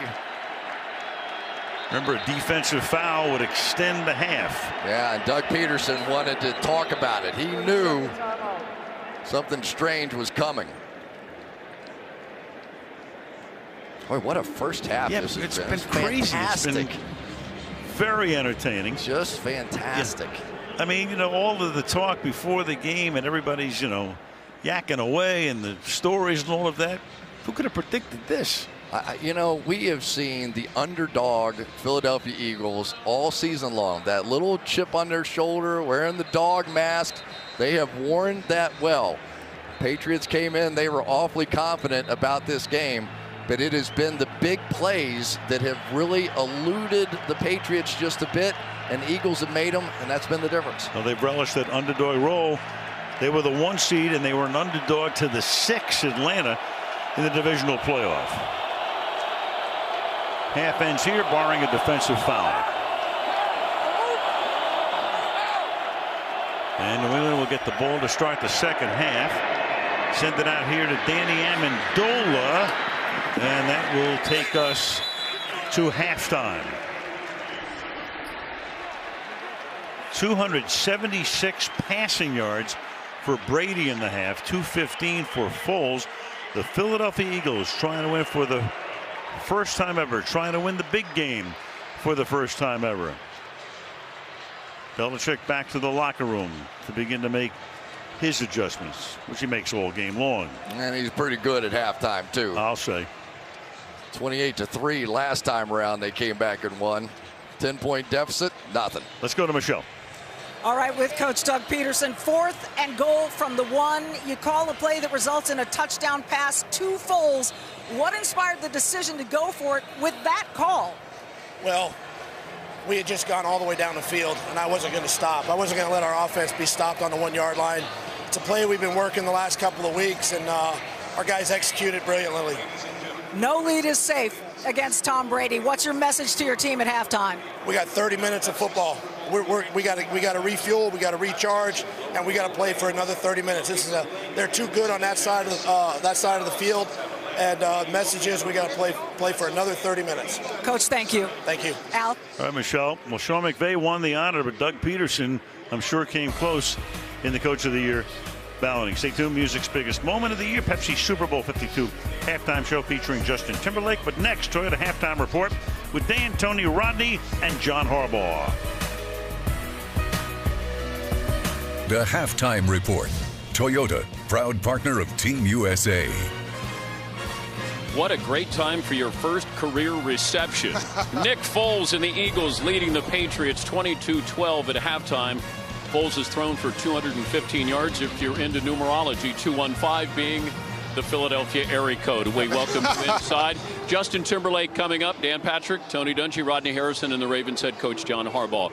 We talked about Foles. You spent time with the Eagles, and you said Doug Peterson was not going to baby him. He was going to let him go. And he did let him go. John Harbaugh said in the pregame he was going to have to throw from the pocket, and he did. He made plays, but his coach had faith in him and dialed those plays up. Coach, I'm looking at the Eagles defense, and they're just all over Tom Brady. And one thing I know about Tom, as great as he is, once he gets hit, he turns into an average quarterback. Both these teams have to keep going with this pressure because it doesn't seem like anybody can cover anybody out there. Receivers are open all over the field. And Doug Peterson told me in Philadelphia last week he was not kicking field goals. He was going for it on fourth down. This was a big call. The Patriots made some moves here. Did they make enough? They got 350 yards of offense. We saw this screen pass against Tennessee in the pregame show. It's just a Burkhead this time. Huge play in the screen pass to slow down the rush. Belichick, his adjustment was run the football, slow down that pass rush, and keep those guys honest. I think they come back in the second half and continue to run. As John said, there were guys open for New England. They have to figure out a way to slow that pass rush down. Both teams combining for almost 700 yards of offense in the first half. Brandon Cooks out for the second half with a head injury. Justin Timberlake is coming up. More on the game as well. But first, Toyota reminds us, when we're all one team, we can't lose. Football League welcomes you to the Pepsi Super Bowl 52 halftime show.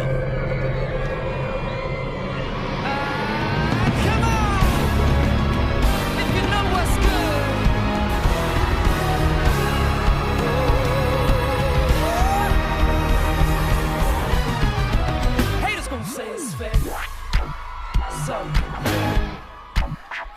say it's fake. So put your hands on what you gonna do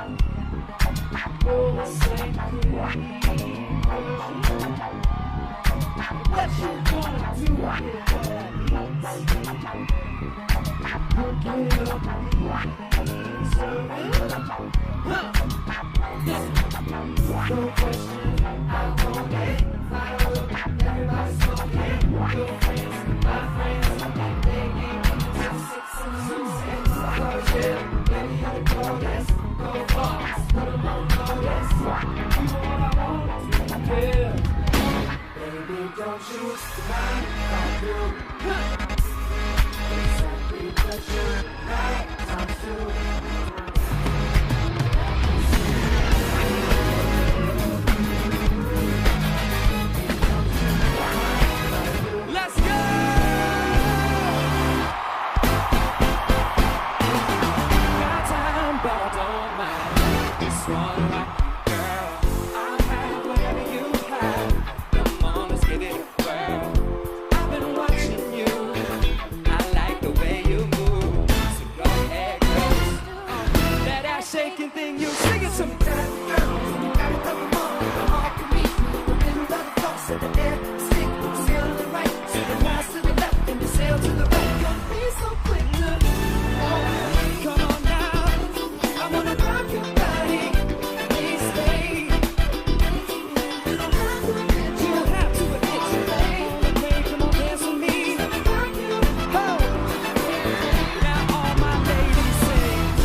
It's my pleasure to introduce to you the Tennessee Kids, and it goes like,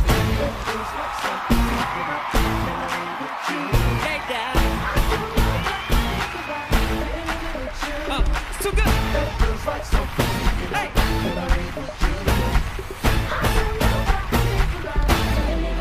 I'm bringing sexy back. Them other boys gonna hide to act. I think it's special what's behind your back. So turn around and I'll pick up the slack. Dirty babe, you see these shackles, baby, I'm your slave. I'll let you with me if I misbehave. It's just that no one makes me feel this way. Let me hear you sing the chorus, come on, say. Come to the back. VIP. Come on and let me see what you're twerking with. Minneapolis. Everybody come on and just get your sexy up. Get your sexy up. Get your sexy up. Get your sexy up. Get your sexy up.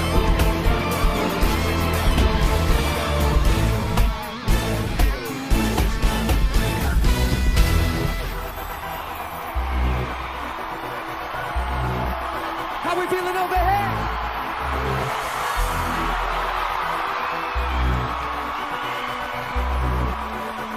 Let me hear you sing a hook one time and it goes like, I can see us walking on the beach out. I can see us on the countryside, sitting on the grass there. And you could be my baby, let me make you my baby.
this morning.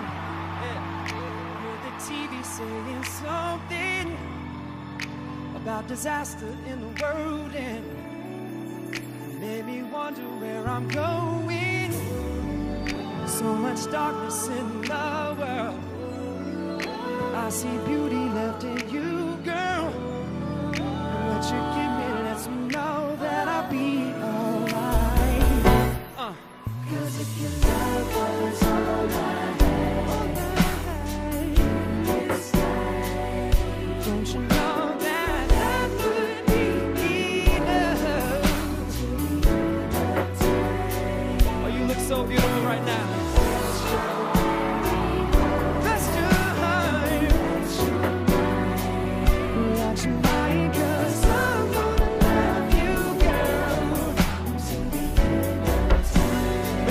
Minnesota, this one's for you.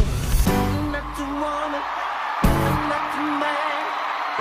I am something that you never understand. I'll never beat you, I'll never lie. And if you're evil, I'll forget you by and by. 'Cause you, I will die for you. Hey, darling, if you want me to, you. Hey, I will die for you. You're just a sinner, I am told. Make it fire when you go. Make it happy when you're sad. Make it go when you know that. Not a human, I'm a dove. I'm your conscience, I know. I really need is to know that you believe. Say one more time all night. I will die for you.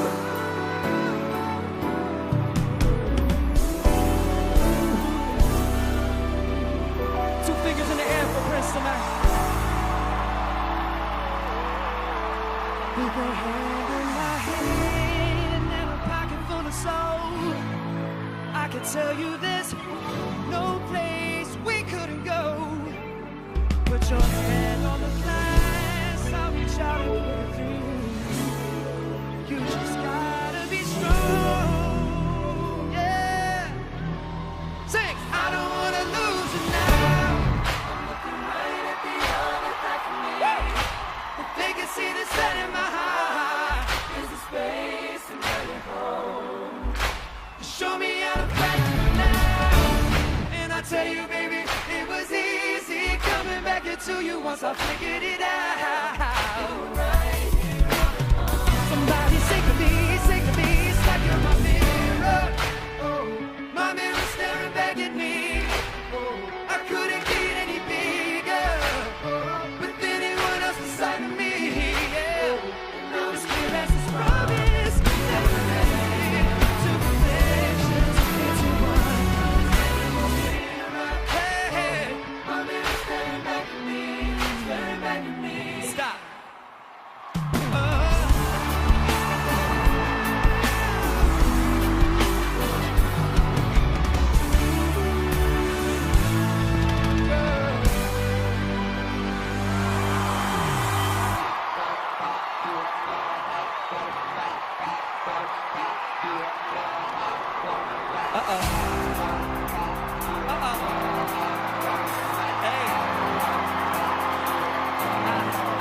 I got this feeling inside my bones. It goes electric, baby, when I turn it on. All through my city, all through my home. Flying up, no ceiling when we in our zone. 'Cause I sunshine in my pocket. I got that good soul in my feet. I feel that hot blood in my body when it drops.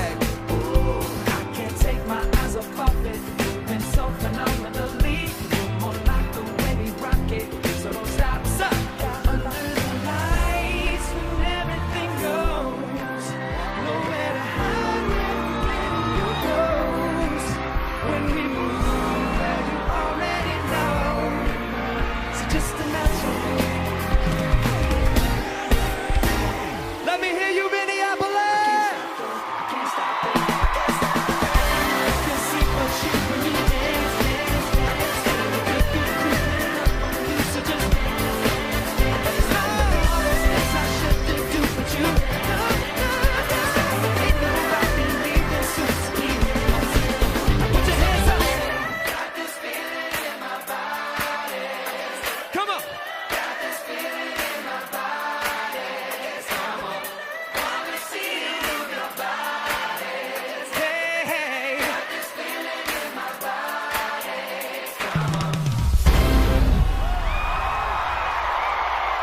you. Thank you, Minneapolis. Super Bowl selfies.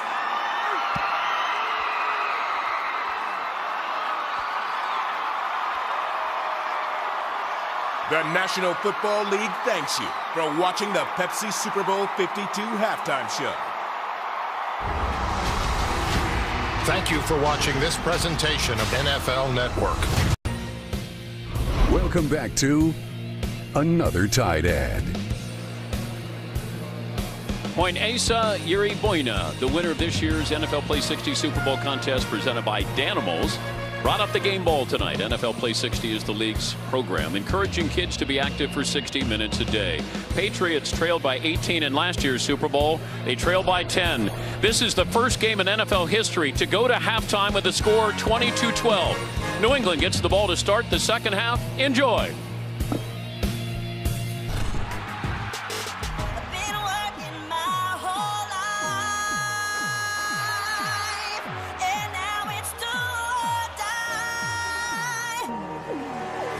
Going for it all into the end zone, and it is caught. Alshon Jeffrey for the touchdown. Great catch over the shoulder. Big play there. Swings to the outside, Blunt to the end zone. For LeGarrette Blunt, how sweet is this payback? Big hole left side, James White. Inside the 10, takes it to the end zone. Trey Burton, who throws, caught. Foles, touchdown. Wow.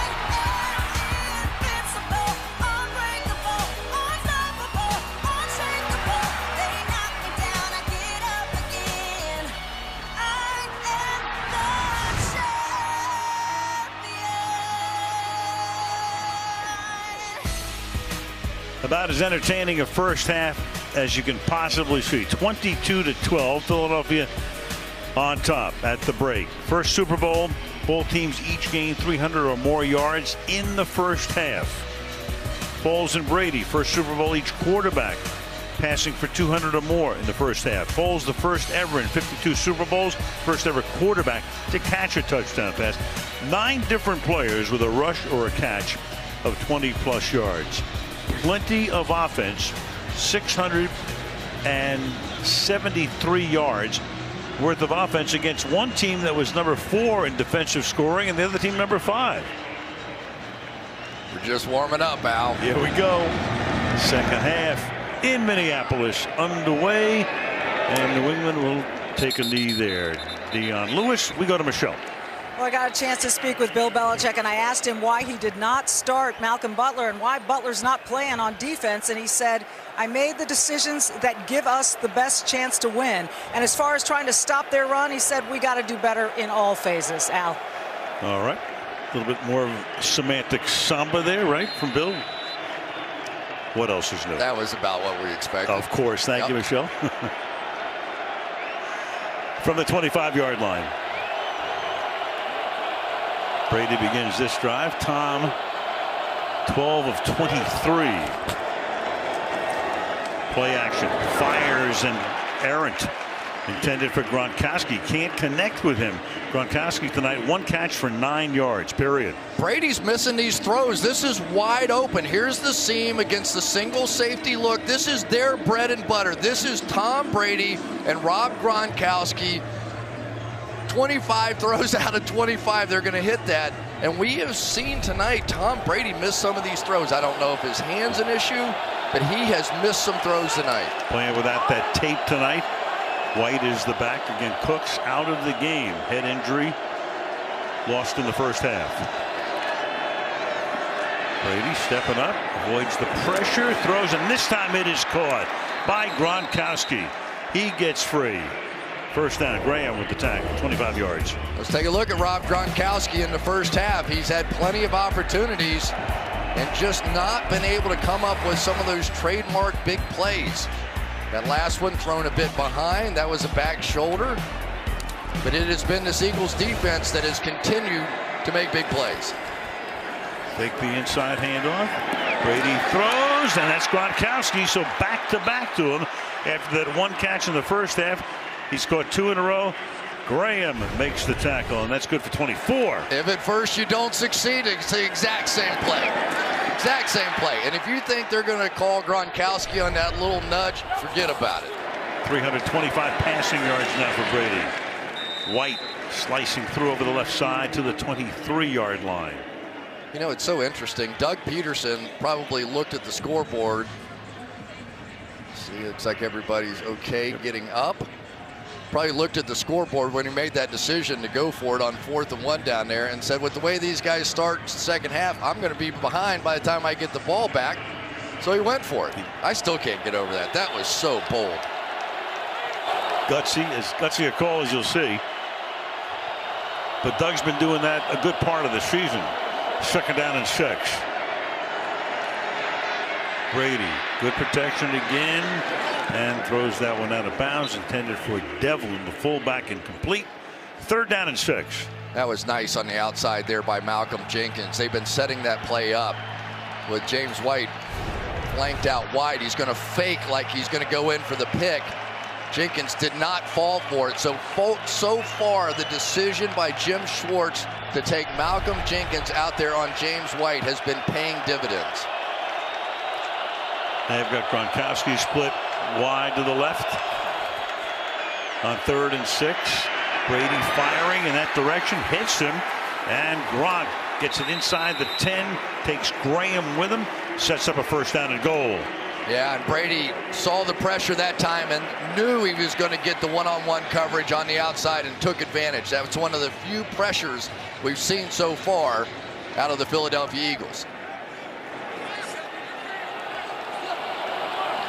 Opening drive of the second half. This is the 7th play. Breaking the tackle, taking it down to the 5-yard line goes James White to make it 2nd down and goal. You know, if you're wondering about the strategy, think back to what happened to the Atlanta Falcons in the Super Bowl last season. Of course, they wore down late and in overtime looked exhausted. But this Philadelphia defense can go about 7 or 8 deep along that defensive line. Shouldn't happen to this bunch.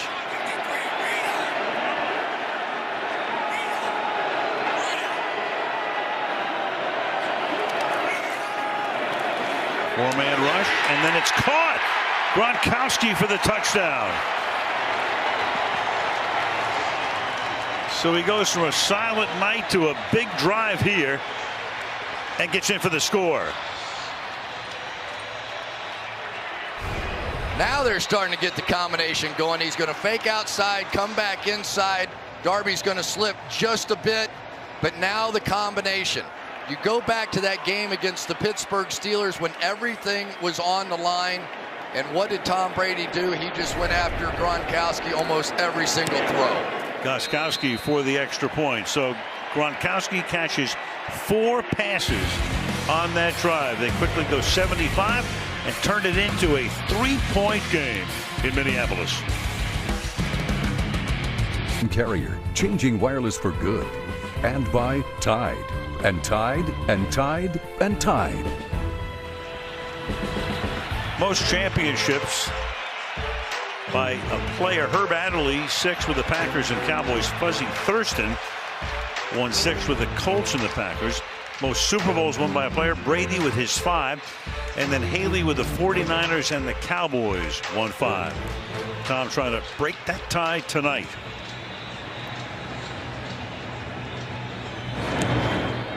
Took New England 2 minutes and 45 seconds to turn it into a 3-point game. This is Barner. Kenyon Barner with a flag thrown. Barner, a guy whose cousin is the mayor of St. Paul.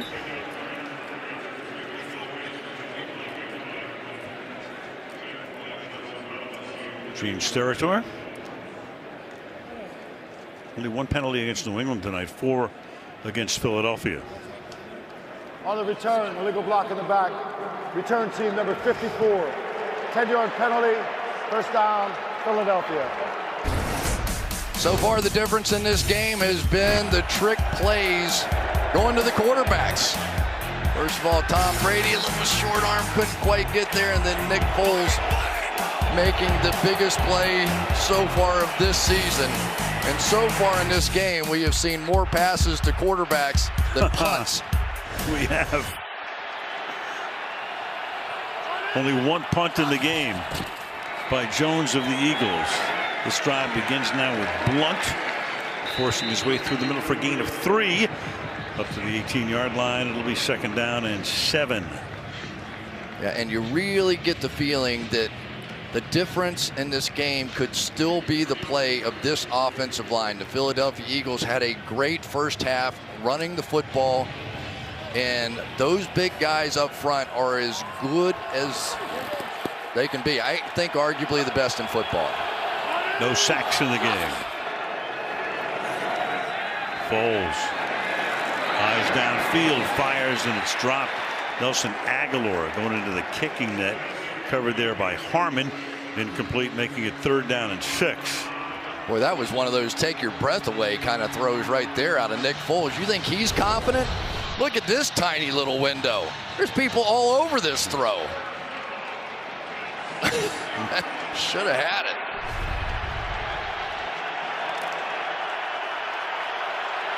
Third and 6.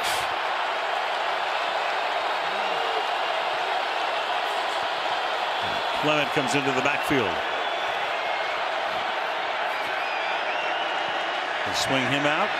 Pass goes up to the 23-yard line. Aguilar breaks away and picks up the 1st down. And plenty more. Got away from Johnson Batamosi for a gain of 16 yards. And it did not look like he was going to pick it up. Batamosi right here is in perfect position. If he makes the tackle, they're off the field. He misses the tackle, game on. Big miss. Missing tackles in the open field on 3rd down are absolute killers. Seen a couple tonight. Aguilar 4 catches, 30 yards.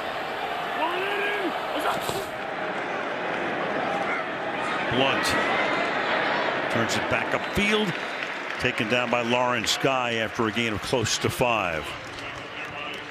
Yeah, you have all kinds of people on the outside. Remember Kyle Valianoy in the beginning of the game? Now they put this extra offensive lineman in there. Let's go get an extra big body on him. You know you're going to have to work the edges of this New England Patriots defense. Now a few extra big guys in there to try to get that done.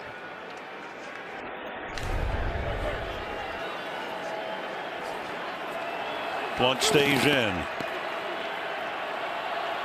He and Ajayi have each carried 6 times tonight. Blunt again. Bulls his way through. Breaking tackles again. Takes the ball into Patriot territory to the 48-yard line. Malcolm Brown makes the tackle. 1st down. Got to be able to handle the nose tackle. Here it is. Jason Kelsey going up against Malcolm Brown, their best along that defensive line.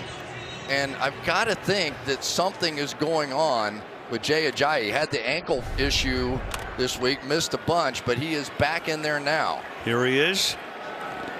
6 carries for 41 yards for him. Lines up deep in the backfield. Fake toss to him. Foles fires low, incomplete. Smith, the intended receiver. Chung covering. 2nd down and 10. Butler still on the bench. One of the stories, and again, it was a coach's decision. Bill Belichick telling Michelle, hey, we put the players in, we think can best win the game for us. Go figure. The big hero 3 years ago with the interception of Russell Wilson, only playing special teams tonight. But also remember, he came off the bench to make that play in that game. Yes, he did. 2nd down and 10 from the 49-yard line.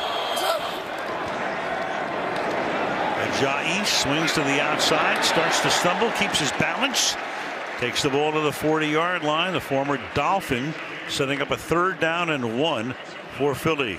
And Chung is down. Patrick Chung on his knee. And territory calls for the training staff.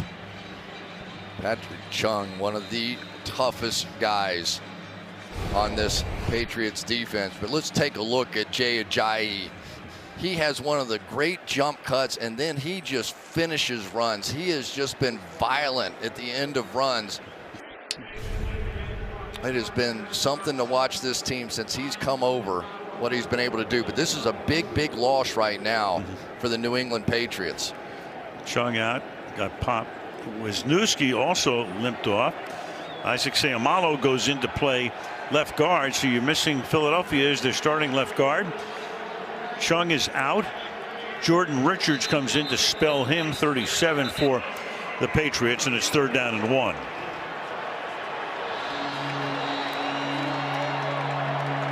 Seumalo's the extra lineman. Chance Warmack now comes in at left guard. And right now they have Stephon Gilmore, instead of playing his side, is now traveling everywhere with Alshon Jeffrey. 3rd and 1. Fake to Blunt. Foles fires down the sideline, caught, 1st down. Zach Ertz having a nice night, leading receiver on the team this year, gain of 14. He's caught 4 for 47. Play fake it, hit the swing. Doug Peterson is unbelievable. You know, every once in a while you see somebody for the first time in a big moment and you wonder, okay, he's been bold all year. Is he going to continue to play that way? If anything, Peterson's ramped it up a little bit more. Matt Patricia with that familiar red pullover. He'll be the coach of the Pistons within 48 hours. Of the Lions, of course. That would make news. That would make a lot of news. LeGarrette Blount to the 22-yard line. He'll get season tickets to the Pistons, I'm sure. Well, he's hoping to solve this thing because young Nick Foles, the story all week and the story since the injury to Carson Wentz is, could he hold up? Emotionally, could he play against Tom Brady? This has been some showing by him so far in this one. So Wentz on the sideline. He hopes to be back for the start of training camp after the knee injury. 2nd down and 6. Trips to the right. Foles dancing around and throws that one out of bounds. Trey Burton the nearest to it. 3rd and 6. Remember how, morose the entire city of Philadelphia was. They won a huge game against the Rams, but they lose the guy who might have been the MVP. Nobody really knows what Foles can do. Played well the next week against the Giants. Not so well the next 2 games, but very well against Atlanta and terrific against Minnesota. He's played in 3 playoff games, this being his 4th, and he has been tremendous in all of them. Doesn't turn the ball over. Put the kiss of death on him. I think I'll shut up now. 3rd down and 6.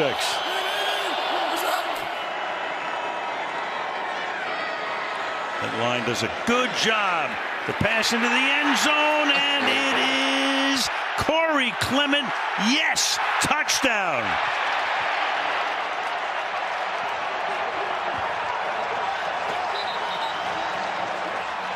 Two officials check with each other, back of the end zone.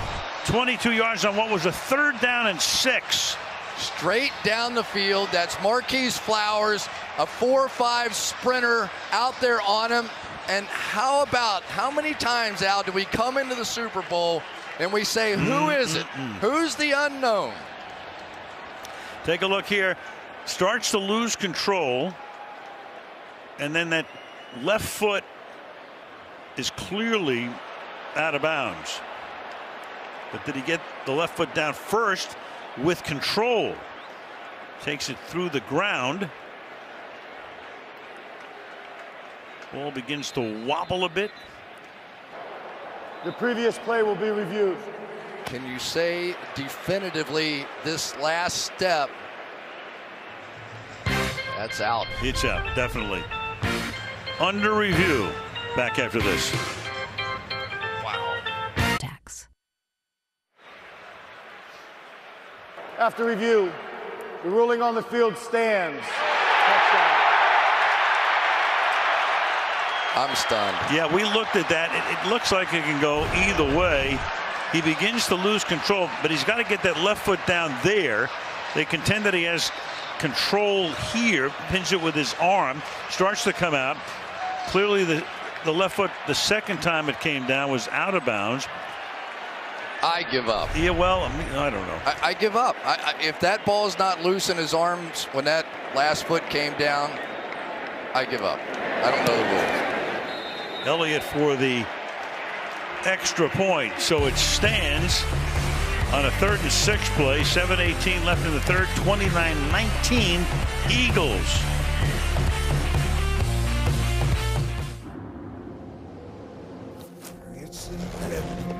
Minneapolis, Minnesota. Temperature outside hovering around 0 all day long. Nice and comfy in U.S. Bank Stadium in its second year of existence. Home of the Minnesota Vikings. Take what you get against the Patriots, I guess. You bet.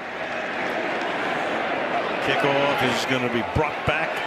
Dion Lewis brings it back out to the 25-yard line.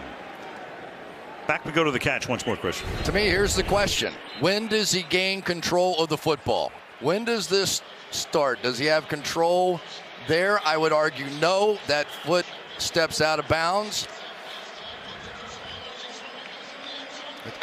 Obviously, close call, tough decision, made in New York.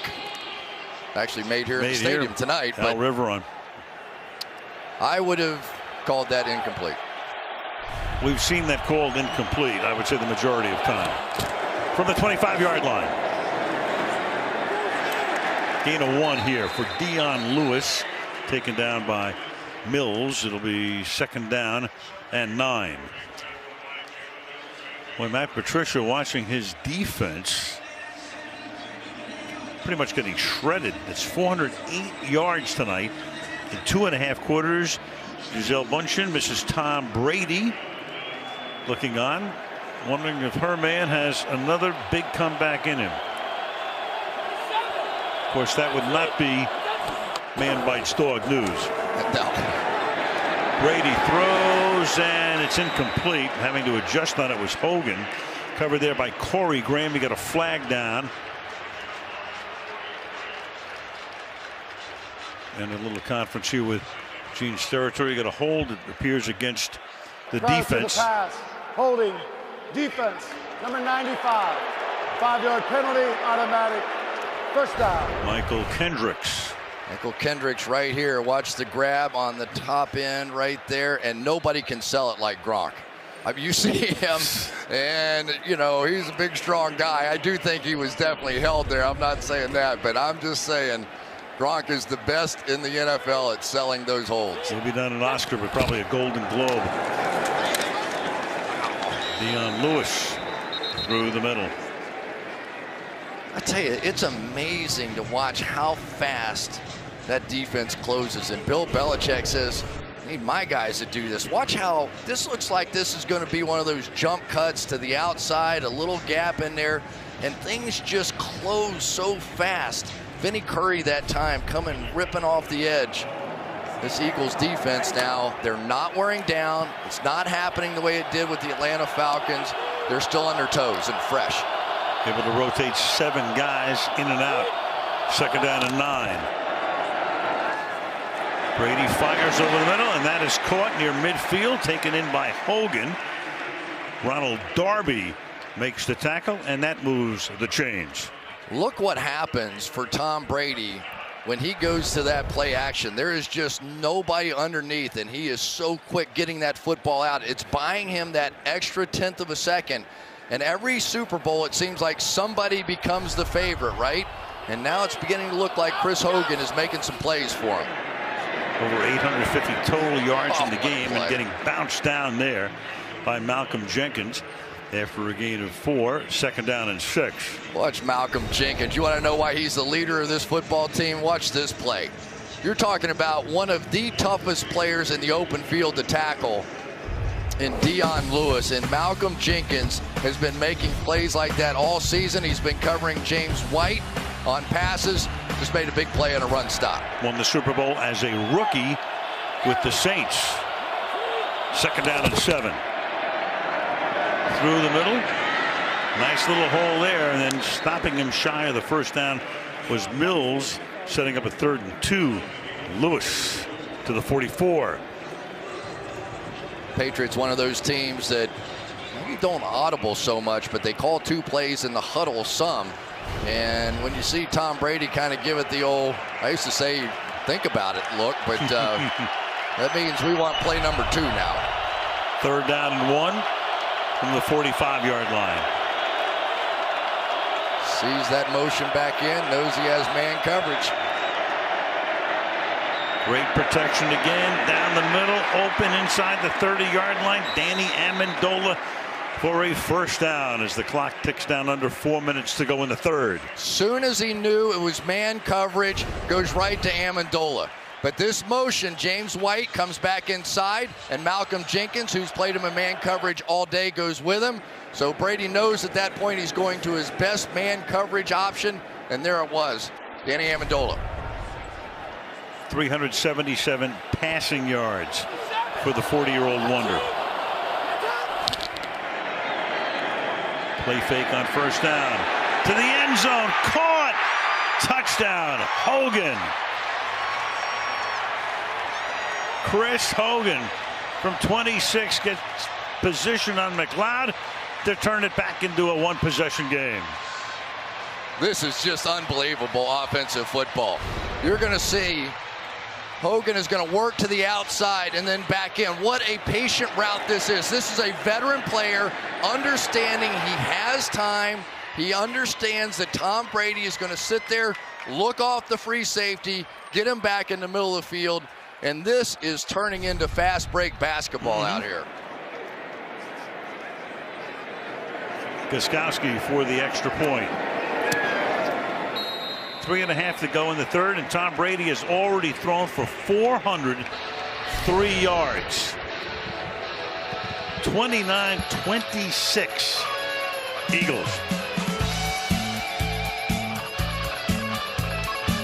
It's the Super Bowl, so of course you've got Gwen Stefani, Blake Shelton here tonight. A left and a right and a left and a right. Floyd Mayweather, Jimmy Fallon, Bradley Cooper, longtime Eagle fan, guest of Jeff Lurie. What a game we are seeing. 29-26 Philadelphia. And Gostkowski to kick it away. Yard deep down in the end zone for a touchback. 3:23 left in the 3rd and a 3-point game in Super Bowl 52. Remember, it is one of the all-time greats. They win the game, and it will be 55 total points. Still have 18 minutes of regulation to play. Over 900 yards of total offense in the game. Chung and Wisniewski, both injured on the last series, are both back in the game. Jay Ajayi starts as the running back. Foles puts it in his stomach, then throws to the sideline. Hauled in along the sideline by Aguilar. Perfect throw. Nice catch. 1st down. Gain of 24. This is another great adjustment here by Peterson, because you end up with, everybody thinks that RPO, those run pass options, that you're going to throw slants. So what have we seen tonight? Just the opposite. The Patriots line up a bit inside to take away those slants, and then Nick Foles goes to the other option, that fade from the inside position. Peterson and Reich have really come up with a great plan tonight. I'll tell you what, though, we have not heard much from Alshon Jeffrey since they made the move and put Stephon Gilmore on him. He caught 3 early on. Foles fires, caught over the middle. Torrey Smith gets free down the seam and takes the ball to the 33-yard line. Tackled there by Devin McCourty. 1st down. One more time, just that RPO action, and you could see that Nick Foles, since he started running this play about 2 games ago as the playoffs started, his comfort level and his confidence has just shot through the roof. I don't think I'll ever get over what he did against the #1 Minnesota Vikings defense 2 weeks ago, and now he's doing it to the Patriots. Shredded them. 2 minutes to the end of the period. One to the outside. He'll get taken down there by big Malcolm Brown. Number 98 for a gain of 2. It'll be 2nd down and 8. Boy, Malcolm Brown is so good. What a great battle that is with he and Jason Kelsey going at it inside in the middle. But Malcolm Brown has long been the centerpiece to me of this defensive line. He has the quickness. Kelsey is quick, but he just fought through the inside gap there and made the play. And Wisniewski back in the game as well. At the 32, 2nd down and 8. Running back is Clement. End around. Aguilar tries to get the first down. Is very close. They'll give it to him at the 23-yard line. He's tackled there by Eric Rowe. Yeah, we had not seen much of Nelson Aguilar on these reverse plays during the course of the regular season. But since the last game of the regular season and into the playoffs, he has 3, 4, 5 of those plays now, and they have been picking up some big first downs. Most total yards in Super Bowl history already, with over 15 minutes to play. 955 total yards. Foles goes to the end zone and incomplete. Had a couple of receivers down there. He had Burton and Ertz, both tight ends. 34 seconds now, and it's 2nd down and 10. Tell you who continues to impress me in this game, and that's Patrick Chung. I really felt like the 2 tight ends would be such a factor in this ball game, and one of the unknowns was Trey Burton, who really is an excellent route runner. We know what Zach Ertz can do, but for the most part, Patrick Chung has had a good feel for both those guys. Yeah, we thought Burton would play a bigger role in the game, but he has thrown a touchdown pass. Yeah, other than that, in case you forgot. Other than the biggest play of the game. Right. Thank you. 2nd and 10. To Smith on the outside. A stiff arm there, gets taken down by McCourty. 3rd down, back to the trick play now. Yeah, you know what made this so interesting was when they went to the direct snap on 4th and 1, I thought Clement was going to just run power off tackle or something, and then it was a circus after that. What a well-orchestrated play that Doug Peterson has so much guts to try that in that situation. That's right off the street. Waning seconds of the quarter. 3rd down and 3. And they're going to run it out. That's the end of the quarter. So we played 3 exciting quarters. Philadelphia 29, New England 26. Super Bowl 52 resumed after these messages. Al Michaels with Chris Collinsworth and Michelle Tafoya. Start the 4th quarter. Philadelphia Phil Basser, 99 years old. Eagle fan since they first started play in 1933. He said, I thought if I ever lived to 100, I would see this kind of up and down the field. So here we go. 15 minutes of regulation left. It's 3rd down and 3. And Foles will swing it out and getting blasted right now. Marquise Flowers hits Nelson Aguilar to make it 4th down. It's really a great job by Flowers because it looked like one of those motions, but he's going to stop and go back out, and then Flowers is going to come up and recognize what was going on. So let's just give him credit. His speed, able to get out and make that play. That's a loss of 8.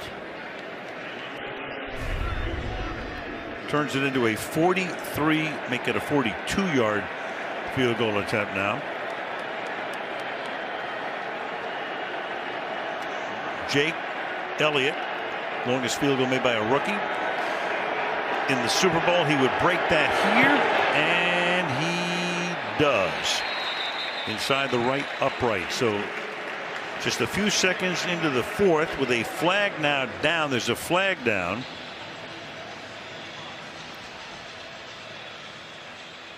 That was a 4th down and 11. Yeah, it looks like it's against the Patriots. Offside. Defense number 94. That penalty is declined. The result of the play, successful field goal. Timeout. Don't take those points off the board. Would have made it a 4th and 6. 6-point game. Bud Light, reminding you to not drink and ride your horse. By Amazon Echo. And by Jeep, the spirit of adventure, the promise of freedom.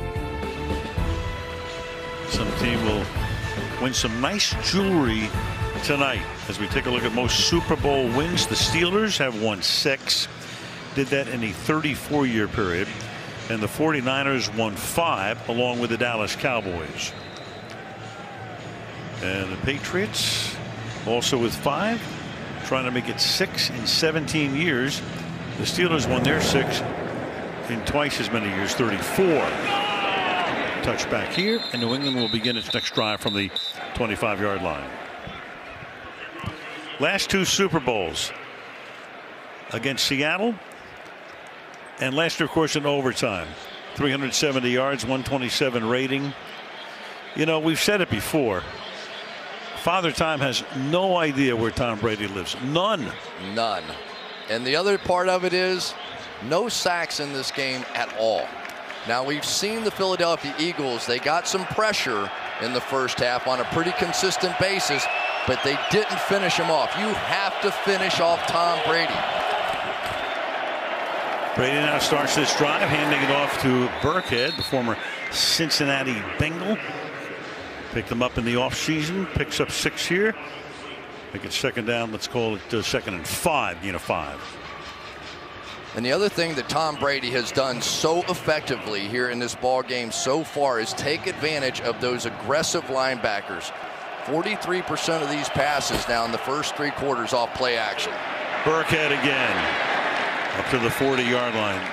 They mix and match. I mean, they have so many guys who can do so many things. Got a whole bunch of Swiss Army knives, running backs, guys on defense, multiple roles. Nice double team on the outside right out here. Watch as Nate Solder gets the double team, then gets up to the next level and takes care of Nigel Bradham. Brady from the 39. Burkhead again swings to the outside, his 3rd run in a row.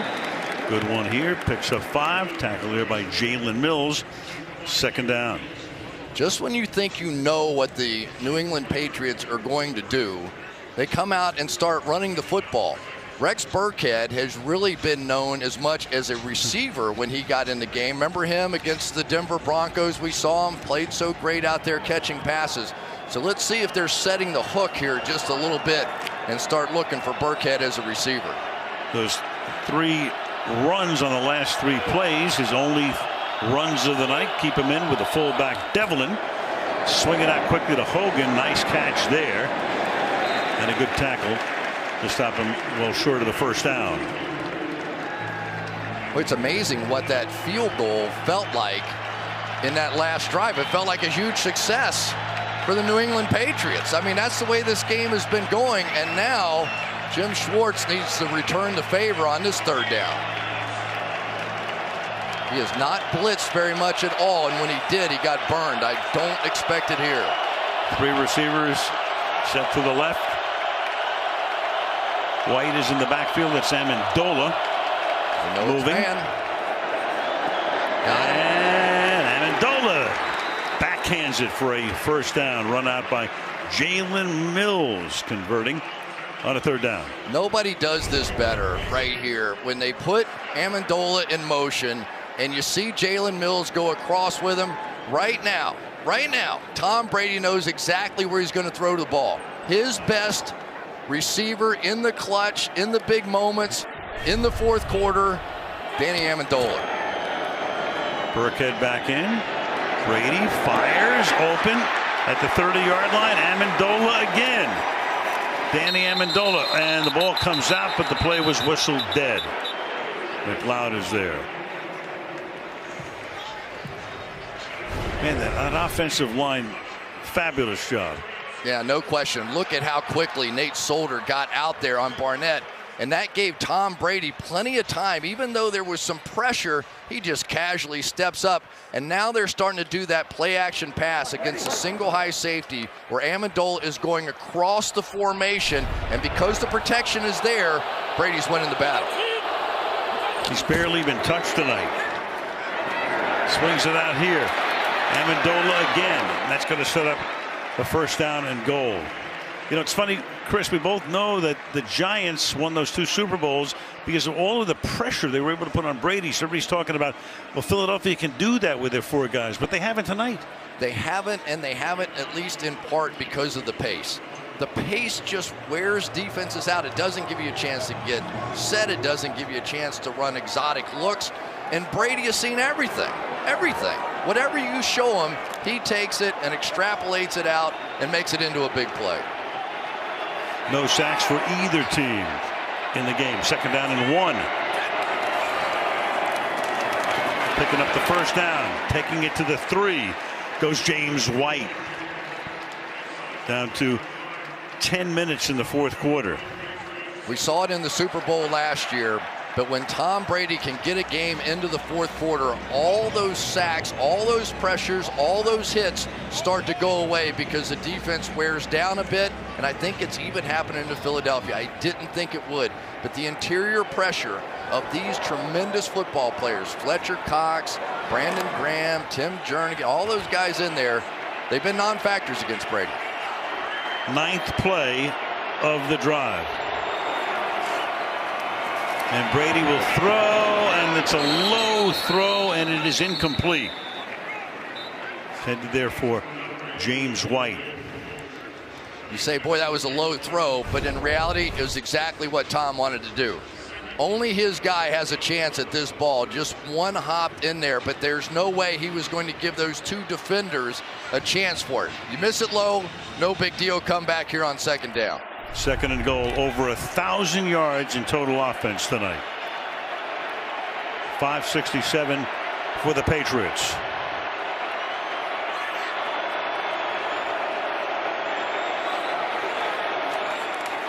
And Brady lost one for Gronkowski, reaching for it, touchdown. They look unstoppable right now. And New England has its first lead of the game. Gronkowski beats Darby for the touchdown. One more time, Al. Amendola goes across the formation. And what does that do? That signals man coverage. And you know you have Gronkowski with a tight split, being able to go to the fade route in the corner of the end zone against a much smaller cornerback and Ronald Darby. It's a chess game. And they will have their first lead of the game if they make the extra point. But tonight, you don't know. Yeah, and we've Plenty of drama. These kickers look a little unsteady on both of these logos in the middle of the field. Apparently, there were some issues for these kickers, and there were a lot of people out inspecting that area before the game, so we'll see. Yeah, there it is. The 52 logo. Boy, that can get into your head. So the extra point to give New England its first lead of the game. Ryan Allen puts it down. And the Patriots are on top. 33-32. Mrs. Brady happy. Rock with a spike. New England by 1. Who might be in front at the moment. Win or lose? Well, just at the moment. At the moment. 33-32. It normally goes to somebody on the winning side. A lot of football to be played. 9:22 left in regulation. That's the mantra. Do your job.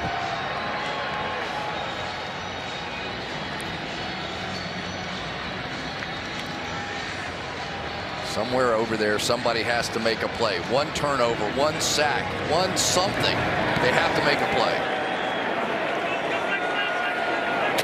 Won't be here because the touchback will take it out to the 25-yard line. Dante Scarnecchia is going to turn 70. He had retired. They bring him back to run the offensive line. One of the great assistant coaches in recent NFL history. There's a lot of greatness associated with the Patriots. I'm not sure that guy's name is quite as well known as everybody else's, but when he left, the Patriots were a different team. When he came back, the Patriots were what we're seeing tonight. Trying to win back-to-back Super Bowls, trying to win 3 out of the last 4. Jay Ajayi is the running back. Philadelphia begins this drive from the 25-yard line.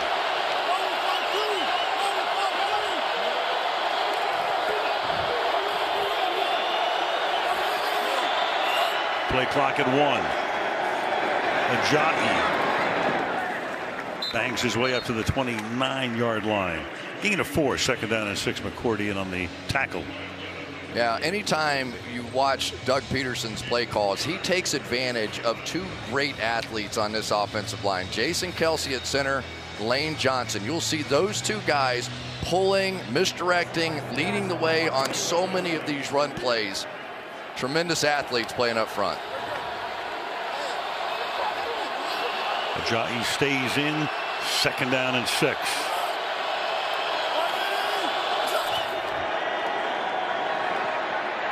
Foles buying time. Deep downfield, one-on-one, adjusting but incomplete. Torrey Smith and Eric Rowe one-on-one downfield. That's going to make it 3rd down and 6 with 8.5 to go.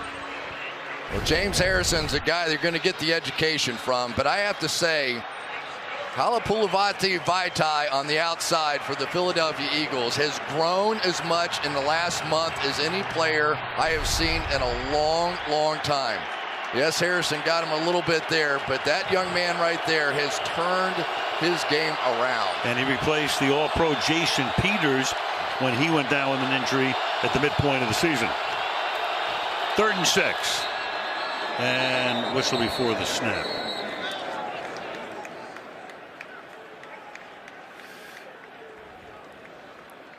First charge timeout, New England. A 30-second timeout. New England takes a timeout. Timeouts are precious, but whatever it was, they wanted to get the right personnel, the right scheme in there. Take it now, 3rd down and 6 upcoming. Yeah, that's one that whatever reason they probably got stuck in man coverage and didn't like what they were looking at and didn't want to give this one up. They get off the field here the way that Tom Brady and this offense is going. You have to think the Eagles have problems. We haven't seen them stop them yet. No. 21 points for New England in the 2nd half. I'll tell you, Alshon Jeffrey needs a place. Stephon Gilmore has tied him up since he's made the move out there. They empty the backfield to go 4 by 1. Foles fires over the middle, and that is caught. Big 1st down. They all become big right now. Zach Ertz makes the catch. 1st down. Yeah, they played the lurk coverage. They had a lot of coverage in the middle of the field with the 2nd slant in. Goes out and then back in. They drew that working coverage in the middle of the field away and gave Ertz the chance for the one-on-one. Foles 315 yards through the air tonight.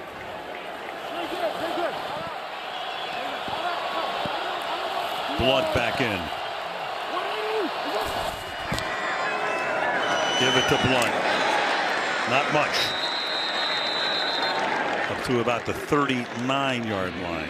2nd down and 8. Boy, you do not see LeGarrette Blunt go backwards like that very often. That was some play coming down the line. Wasn't sure exactly who it was, but for Matt Patricia, that now gives him a chance. Right down the line, and there we go. That's Lawrence Guy. The one guy we haven't heard a whole lot from tonight is Trey Flowers, and I would have said he, along with Malcolm Brown, were their 2 best along that front 7. Agreed. Talking about a guy with 2.5 sacks against Matt Ryan in last year's Super Bowl. Clement is the running back. Play fake. Foles drops it off underneath to him. And Clement tries to charge his way to a 1st down. He's going to be stopped a little short. For the moment, Chung able to prevent the 1st down to make it 3rd down and 1. One of the really underappreciated parts of the New England Patriots in this secondary is their ability to tackle in the open field. Some teams don't practice that so much. I'm almost always amazed early in the season you will see these safeties having to make those open field tackles time after time, and they made it in a big moment right there in the Super Bowl. 3rd and 1 with Ajayi in the backfield. Smith in motion. Pass caught on the outside by Smith, but he cannot get to the line to gain. McCourty with the tackle, and it's 4th down. Big play there by James Harrison. They were in trouble The veteran saw this thing coming across and got just enough of Torrey Smith here to give his coverage a chance to get across the field, and McCourty able to make the tackle. But that was all James Harrison. What a heads-up play, veteran play right there. For the moment, they're going to leave the offense on the field. Do you dare? Have to. Well, Doug Peterson, you got 5:48 ticking down. The ball is at the 45. It's 4th and 1. The play clock is down to 4. And they go for it. And Foles under pressure throws, caught just enough for the first down. Zach Ertz, forward progress, nets him the first with 5.5 to go. Nice pick play inside. Those big tight ends working together on that one. 2 tight ends on the left, and Ertz coming around the other way. One of the most dependable pass catchers in the National Football League. Didn't drop a pass all season, and when they needed it most, he hangs on. 6 catches, 56 yards for him. Well, you have to start paying a little bit of attention to the clock now, too. Under 5 minutes to play. And a whistle here. Timeout. Philadelphia. And a timeout for the Eagles. 52 remaining in regulation. It's a 1-point game. Eagles at their own 47-yard line. Now, you know what was interesting? By going for it on 4th down there, you're Doug Peterson, you'd almost prefer to have given New England the shorter field. Even if they score a touchdown, it's an 8-point game, right? And you're still going to get it back. You couldn't have them bleed the clock. This is crazy for the Philadelphia Eagles. Obviously, best case scenario now, establish your running game, milk the clock a little bit, but you can't imagine a scenario where Tom Brady's not getting this back. Peterson knows no fear. We've seen that in evidence plenty tonight. Blunt is the running back. LeGarrette Blunt into a lot of traffic. End of a yard, maybe 2, a little shy of the first down, 2nd and long. But that really gives you some options now. Matt Patricia, the defensive coordinator, to make that first down run stop. Now you have everything on the table. James Harrison, the old wily veteran out there on the left-hand side. Does he have one trick up his sleeve? We've seen him with some late moment success. Late in games to win them with big sacks. 2nd down and 9.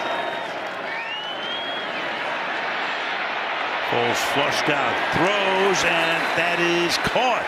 And staying in bounds is Aguilar. And that will move the chains. Covered by Chung. Good catch. James Harrison was coming off the edge, and Nick Foles had no choice. He had to escape, get out, but he has made these throws on the run tonight. Harrison now starting to size up Vitae with this bull rush. Just get ready. He's going to give him a changeup. He's going to grab that outside arm and bend it, and we'll see. I've seen this changeup before. From the 43.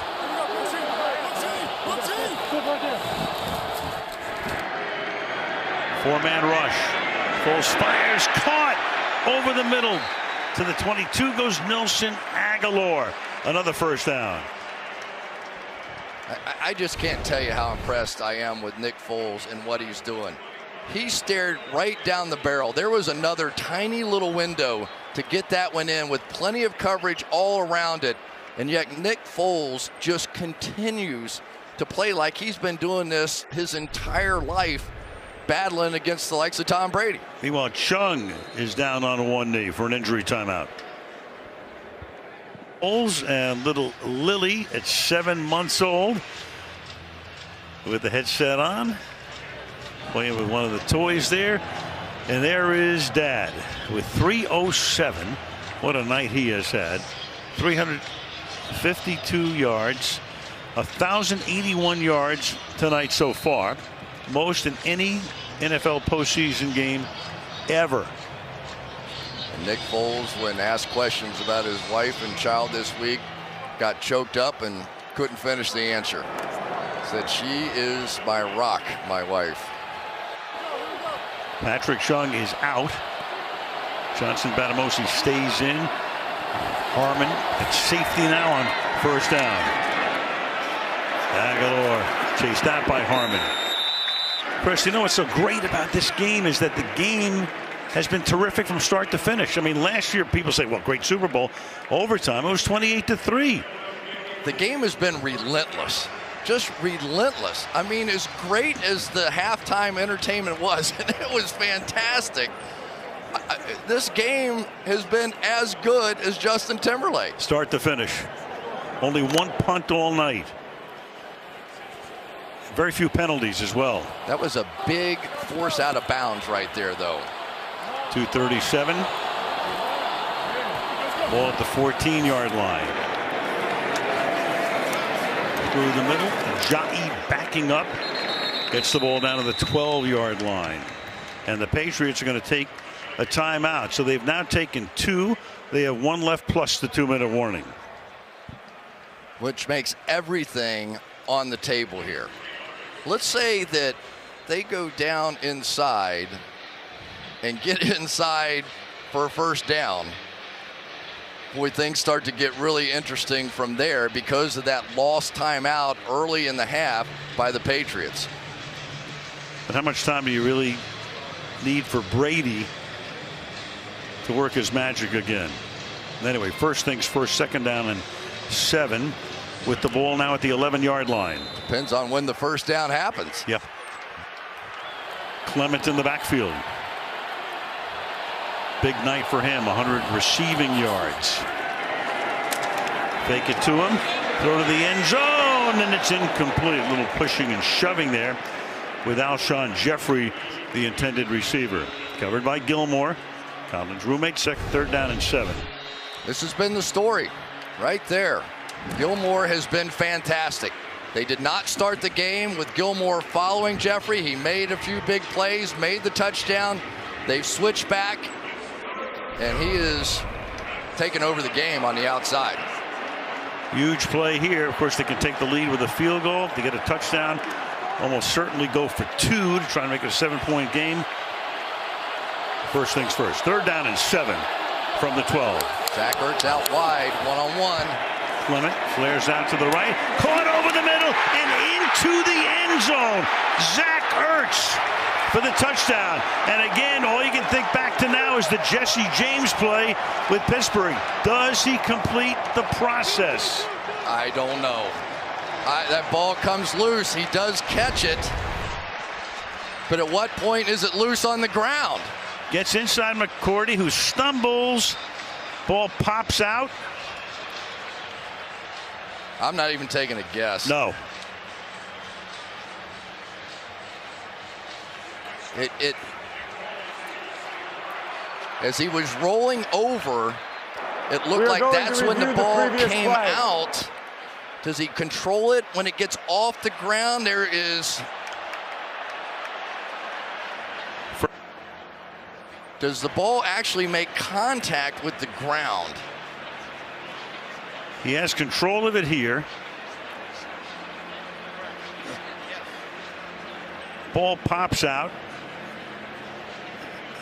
Al Riveron is the head of officiating.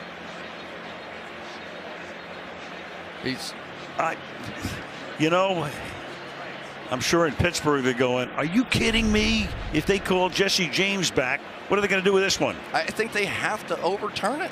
Now, the question was he a runner? Was he going to the ground in the process of the catch?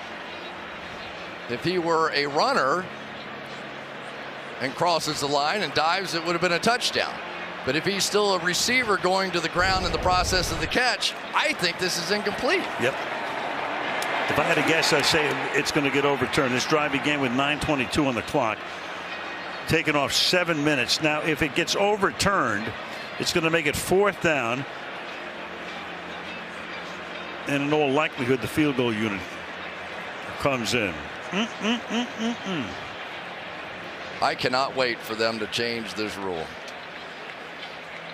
Hopefully by the end of the game. Oh my goodness, that is so close.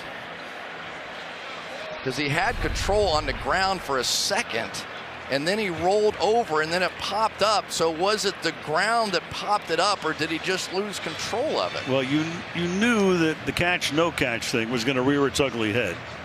before this night was done.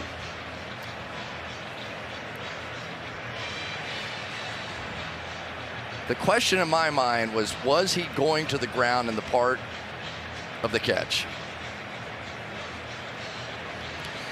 If they rule him a runner, it stays as a touchdown. The whole thing is do you rule him a runner at this point? Move, but they call him a runner. He breaks the plane as a runner. If it stays, that's going to be the reason. I think he was running and diving for the end zone, but what constitutes going to the ground? It's always close. It's subjective. But it's always, if you're a runner, it's one thing. If you receive it, it's another thing. If they rule that he was a runner, it's going to stand. After review, the receiver possesses the football, becomes a runner, breaks the plane of the goal line. The ruling is confirmed. It is a touchdown. They have to go for two. Julie Ertz, soccer star, just watched her husband get into the end zone. Here we go. Well, we know what their first two-point conversion play was. It was the reverse. They scored the touchdown on the pass to Foles. You know they have at least 3 in their hip pocket. We're going to see number 2 right here.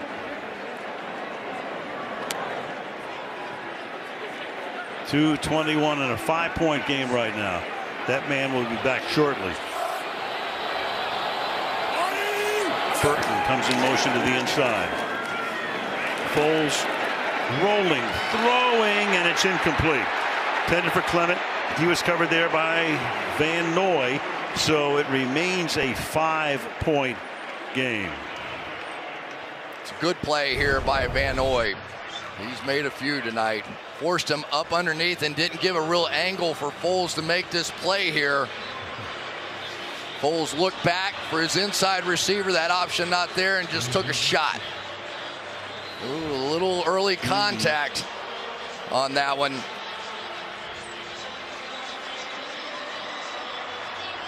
Was he a runner? Would he have gone to the ground? I think there was contact on the part of McCourty there. In the process of that play, if McCourty wasn't there, would Ertz have been going to the ground? That's a hard call. Very. But they ruled him a runner at that point, and the call stands. You knew there would be something crazy at the end. You knew it. Always. And now guess what? Tom Brady with 2:21. Might as well have a month. 2:21, the 2-minute warning, and a timeout. He's got all day. 3 possessions for New England in this half. All 3 have resulted in touchdowns. What a game.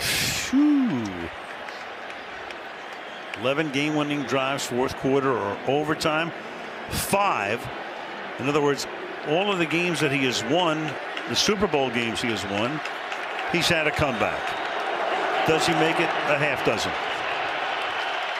3 straight 75-yard drives for Tom Brady for touchdowns. Can he do it a 4th? White in the backfield.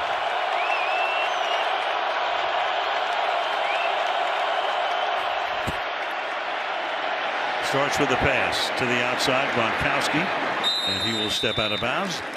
Bradham stops the clock. Brady and Gronkowski, after Gronk had only 1 catch for 9 yards in the first half. Whole different story here. Missed the early seam and then just got hot. Really took over. Anytime it was Gronk one-on-one, the ball was going to him, just as it does in all big situations, and I have no doubt in my mind it'll happen again. 2nd and 2. Uh-oh. Brady gets hit, the ball is out, and Philadelphia has it. Derek Barnett comes away with it. Brandon Graham was one of the guys who got in there. And it's New England's only turnover of the game. And it's the first sack of the game. Just like the New York Giants back in the day, taking an outside pass rusher in Brandon Graham and putting him inside against the guard, Shaq Mason, pays huge dividends with the first sack fumble of the game. No question, that ball is out. That stands, absolutely no question. The rookie Barnett, their #1 pick out of Tennessee. Number 73 is reporting as an eligible receiver. 73 is eligible. So 2:09. New England has a timeout. The clock can stop twice. They can take a timeout. You can also have the 2-minute warning. They can limit Philadelphia to a field goal. It would still be a 1-possession game. It would be 8 points. New England would be out of timeouts. 2:09. Ball at the 31-yard line. Keep it on the ground. Make them take the timeout. LeGarrette Blount to the 28-yard line. 2:03. That took 6 seconds. And there's your final timeout. It will stop once more at the 2-minute warning. Brandon Graham has been their best all season at getting pressure. Here he goes from the defensive tackle position. Ordinarily, he plays outside. They have been working him more and more on the inside for that very reason. Get your best pass rushers on the field. That allowed Chris Long to get on the field, Barnett on the other side, and it has been so frustrating all night long for this Philadelphia Eagles defense, and yet with everything on the line, they finally get to Brady. Nick Foles on the sideline. Brady checking the replay. I've seen this movie too many times to think this game is over. 2nd and 7. Swinging to the outside. And still charging is LeGarrette Blount. So that takes us to the 2-minute warning. It comes with officially 1:56. It'll be 3rd down and 5 on the other side of the break in Super Bowl 52.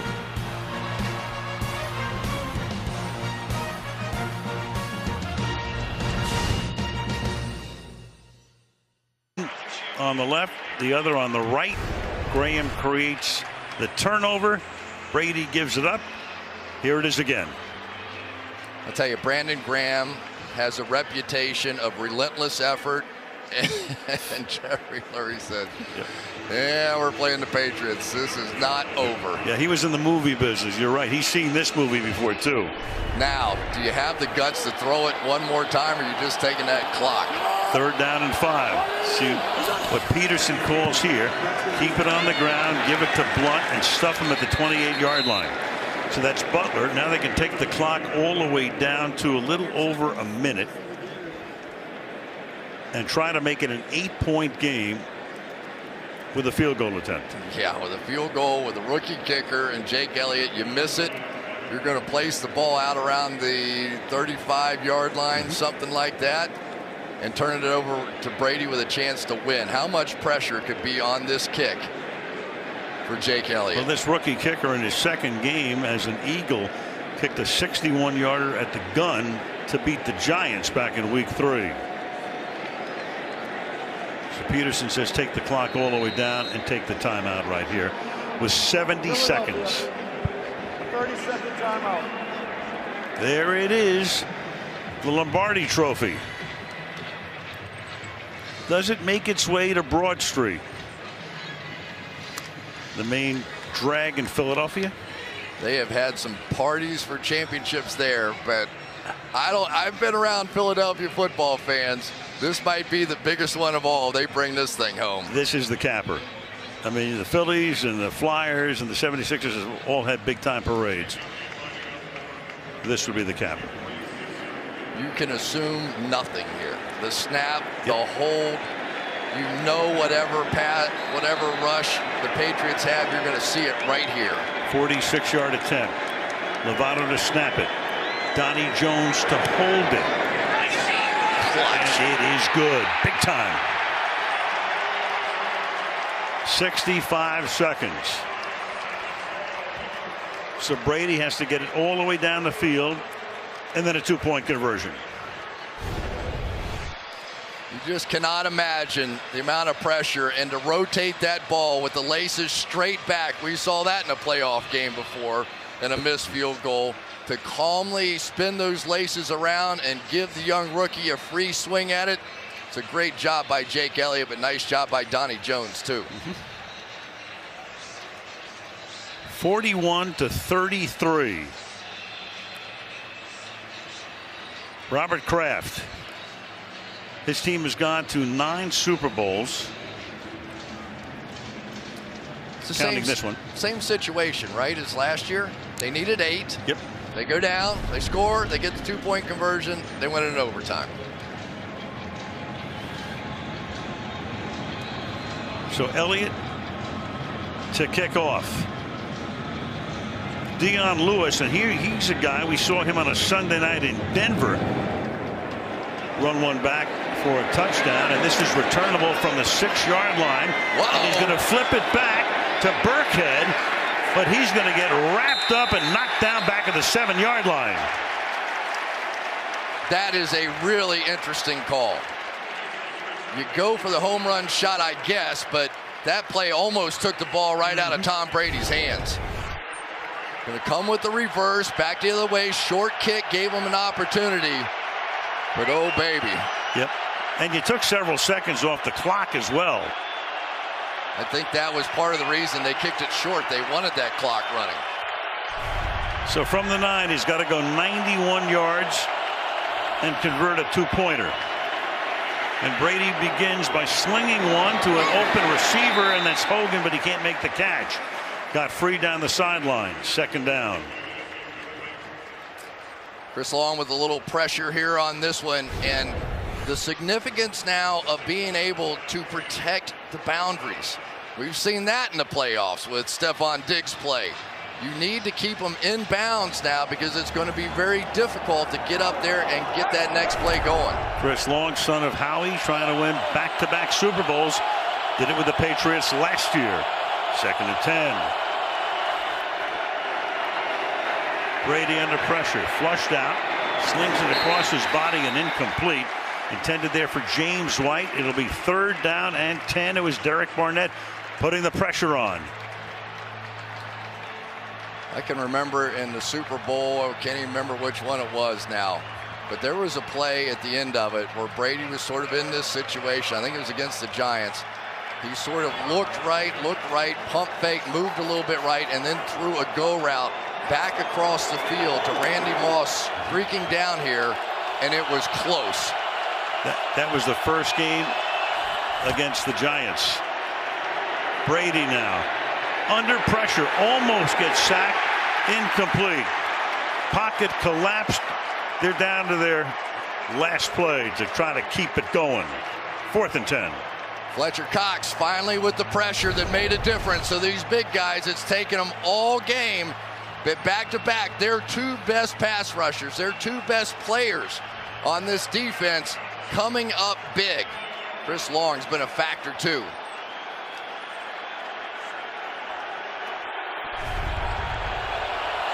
This is it for New England. 4th and 10 from the 9.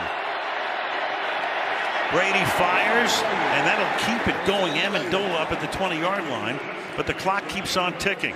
What a catch. Yeah, tremendous. Now Brady's got to get up there, clock it here. 26 seconds now, and still 78 yards away. Well, you desperately need something to at least give you Hail Mary position. And I'm sure that Josh McDaniels has to be thinking, what do we have to do to win this football game? We've been going up and down the field. But here it is. You need something around the 50-yard line to just have a few shots into the end zone.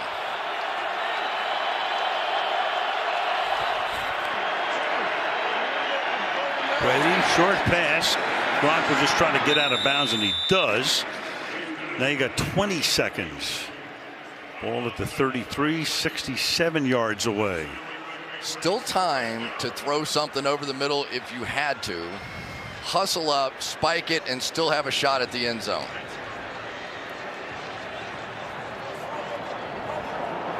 And that would go down in history, let me tell you.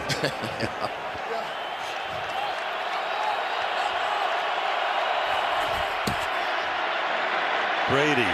Now he's going to throw short. Gronkowski needs to get out of bounds and does.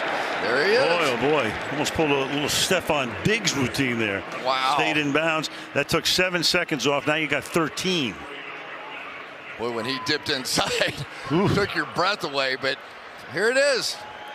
And you've got one of the great rebounders in football history running down the field. Gronkowski is going to get a shot at the very least with a jump ball, but not before the Eagles talk about it. 30-second timeout. The Philadelphia Eagles, a guy whose name we need to mention here too is Howie Roseman, the general manager who did a phenomenal job. Free agents, trades, worked the salary cap. There he is, the guy who was kind of the odd man out when he lost a power struggle with Chip Kelly a couple of years ago. Brought him back in. Phenomenal job building this team. Absolutely is. I kind of thought that we might end up seeing one of the receivers come in and play DB at the end of this game in case you got the jump ball, but nobody in. Well, they got 3 DBs back at the 20. Brady fires and it's almost picked off. That took 4 seconds. That's Darby, intended for Philip Dorsett. And you've got 9 seconds. I would rather have 2 shots in the end zone here than that 9 yards.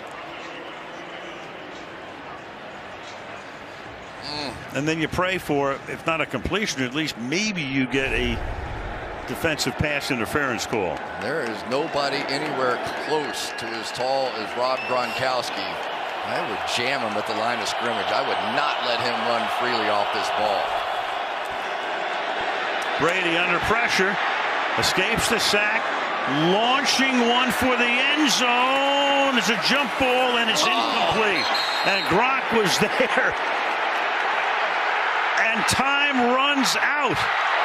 This is the end of the game. And for the Philadelphia Eagles, the long drought is over. Finally.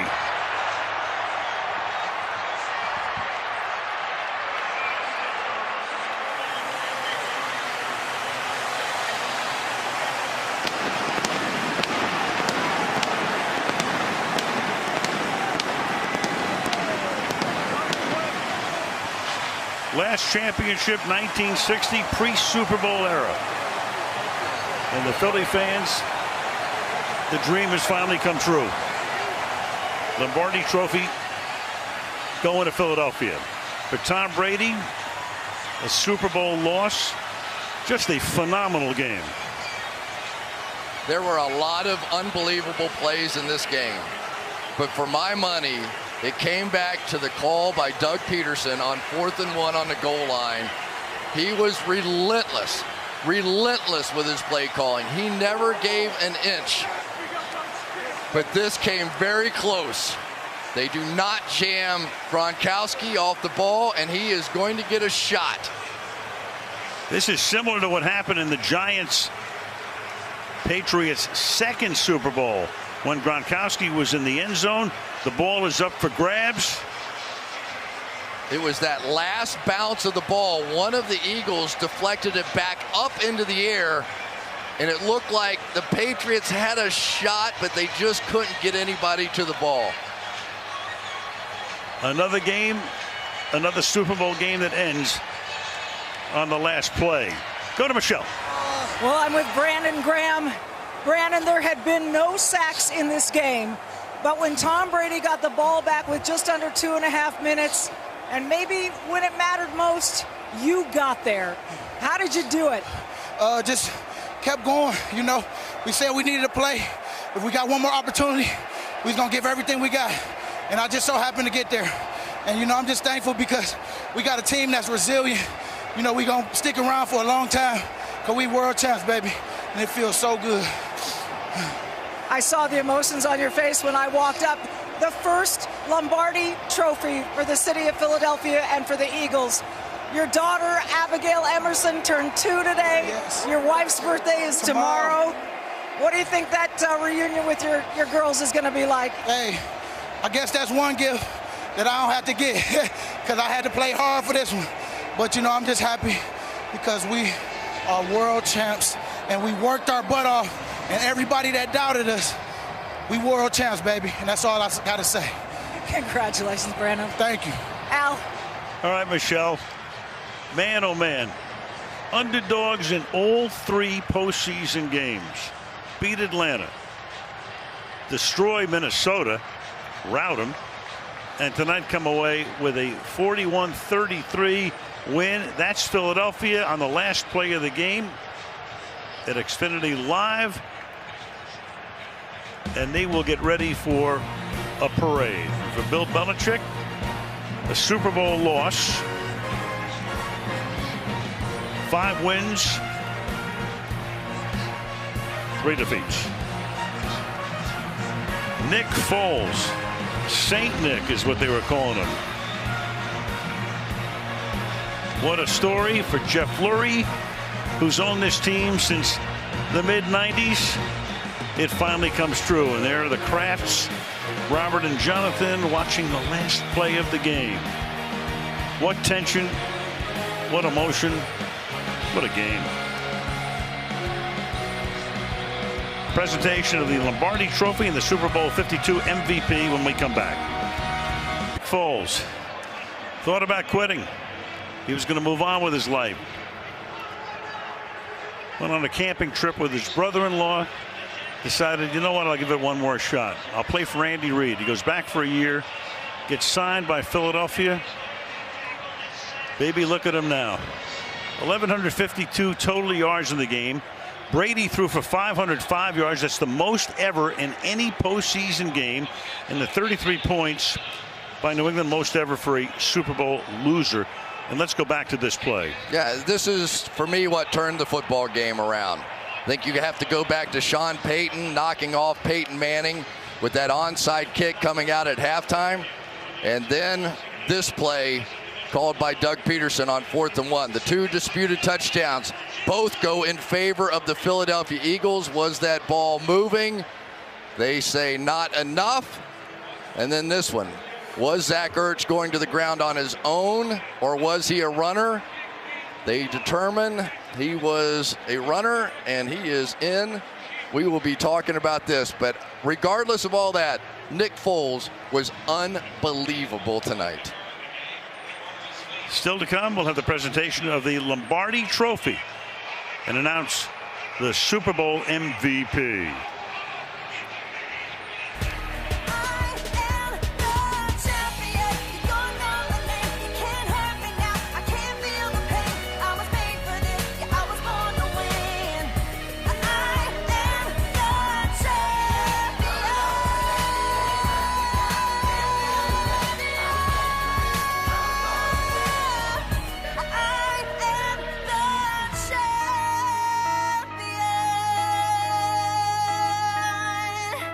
Eagles fly.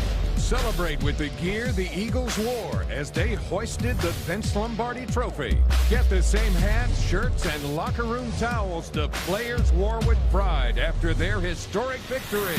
You were there for every catch, every touchdown, every moment. Relive the celebration with the official Super Bowl 52 DVD, only at NFLShop.com. Back in Minneapolis, the magical run of Nick Foles ends in style. 373 yards, 3 touchdowns. There was drama right to the end. The Eagles, they embraced their role as underdogs. Now they are Super Bowl champions. And coming up immediately after postgame, it's a brand new episode of This Is Us. But right now, it's time for the trophy presentation. Here's the public address announcer, Alan Roach. Ladies and gentlemen, please welcome the 1996 Walter Payton Man of the Year, star of Super Bowl 26 in Minnesota, and 2008 Pro Football Hall of Fame enshrinee, Darrell Green, and the Vince Lombardi Trophy.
What a football game.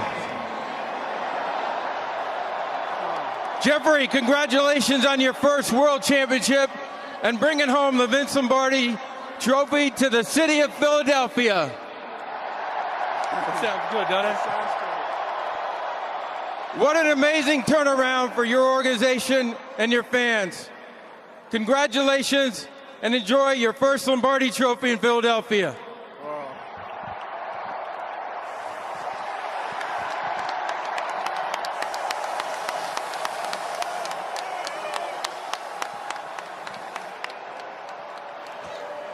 Jeff, what's this moment mean for the city of Philadelphia? If there's a word called everything, that's what it means to Eagles fans everywhere. Everywhere. And, you know, for Eagles fans everywhere, this is for them. This is for them. How would you describe the character of this football team? It's the most unique together group of men. I told them, I've never seen an incredible group of men in all my years of life that come together with all the adversity and injuries and losing our franchise quarterback and your world champs. Incredible group of men. The coaches, beyond great. Doug, unbelievable job, and his entire staff. Howie, and if I could, I'd like to dedicate this. Congratulations, Jeffrey. Okay. Let's bring in Coach Peterson. I'd dedicate this. I'd like to dedicate this to all the Eagles fans around the world, and also for this one especially, for my mom and my dad, who mean the world to me. Thank you. Thank you, Jeffrey. Congratulations. Coach, come on in. What was going through your mind that last pass by Brady? I was hoping it was incomplete. I just wanted it to be on the ground, and I wanted to see that clock go 0-0. How do you explain this, that 9 years ago you're coaching in high school and here you are with this trophy? I can only give the praise to my Lord and Savior Jesus Christ for giving me this opportunity. And I'm going to tell you something. I got the best players in the world, and it's a resilient group. I love this coaching staff, Mr. Lurie, the owner. And not only do we have the best fans in the world, we now have the best team in the world. Thank you, guys. Describe your play calling with Nick Foles. Well, you know, we just wanted to stay aggressive. You know, we mixed in some of the RPOs. The Patriots did a great job of kind of nullifying some of that. But listen, my mentality coming into the game was I'm going to stay aggressive with Nick and let him use his playmakers to make plays. Coach, congratulations. Let's bring in Zach Ertz, caught the game-winning touchdown. What was that feeling like? You're in the huddle and you know that play is being called. What are you thinking? I better score. I mean, glory to God first and foremost. We wouldn't be here without him. This team is amazing. I mean, each and every day we go out there, we love to practice. And I think that's the foundation of this team. And wow, what a run it's been. When they were replaying that touchdown, any doubt in your mind? No, not at all. I mean, if they would have overturned that, I don't know what would have happened to the city of Philadelphia. But I'm so glad they didn't overturn it. And wow, we're world champions! Zach, congratulations. Let's bring in your MVP, Nick Foles.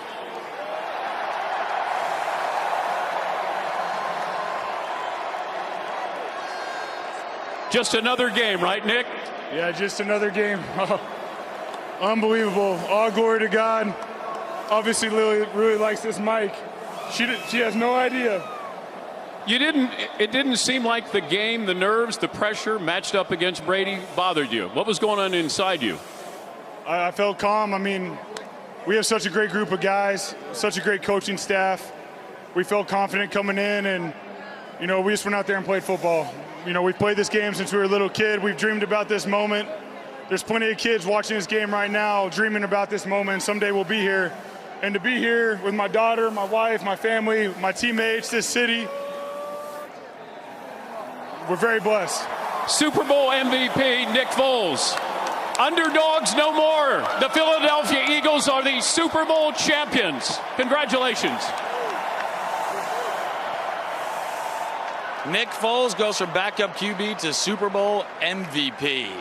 Reminder, This Is Us is coming up in just a few minutes, and we'll have much more from the scene in Minnesota when we return right after this. From above in Minnesota, aerial coverage presented by Bud Light.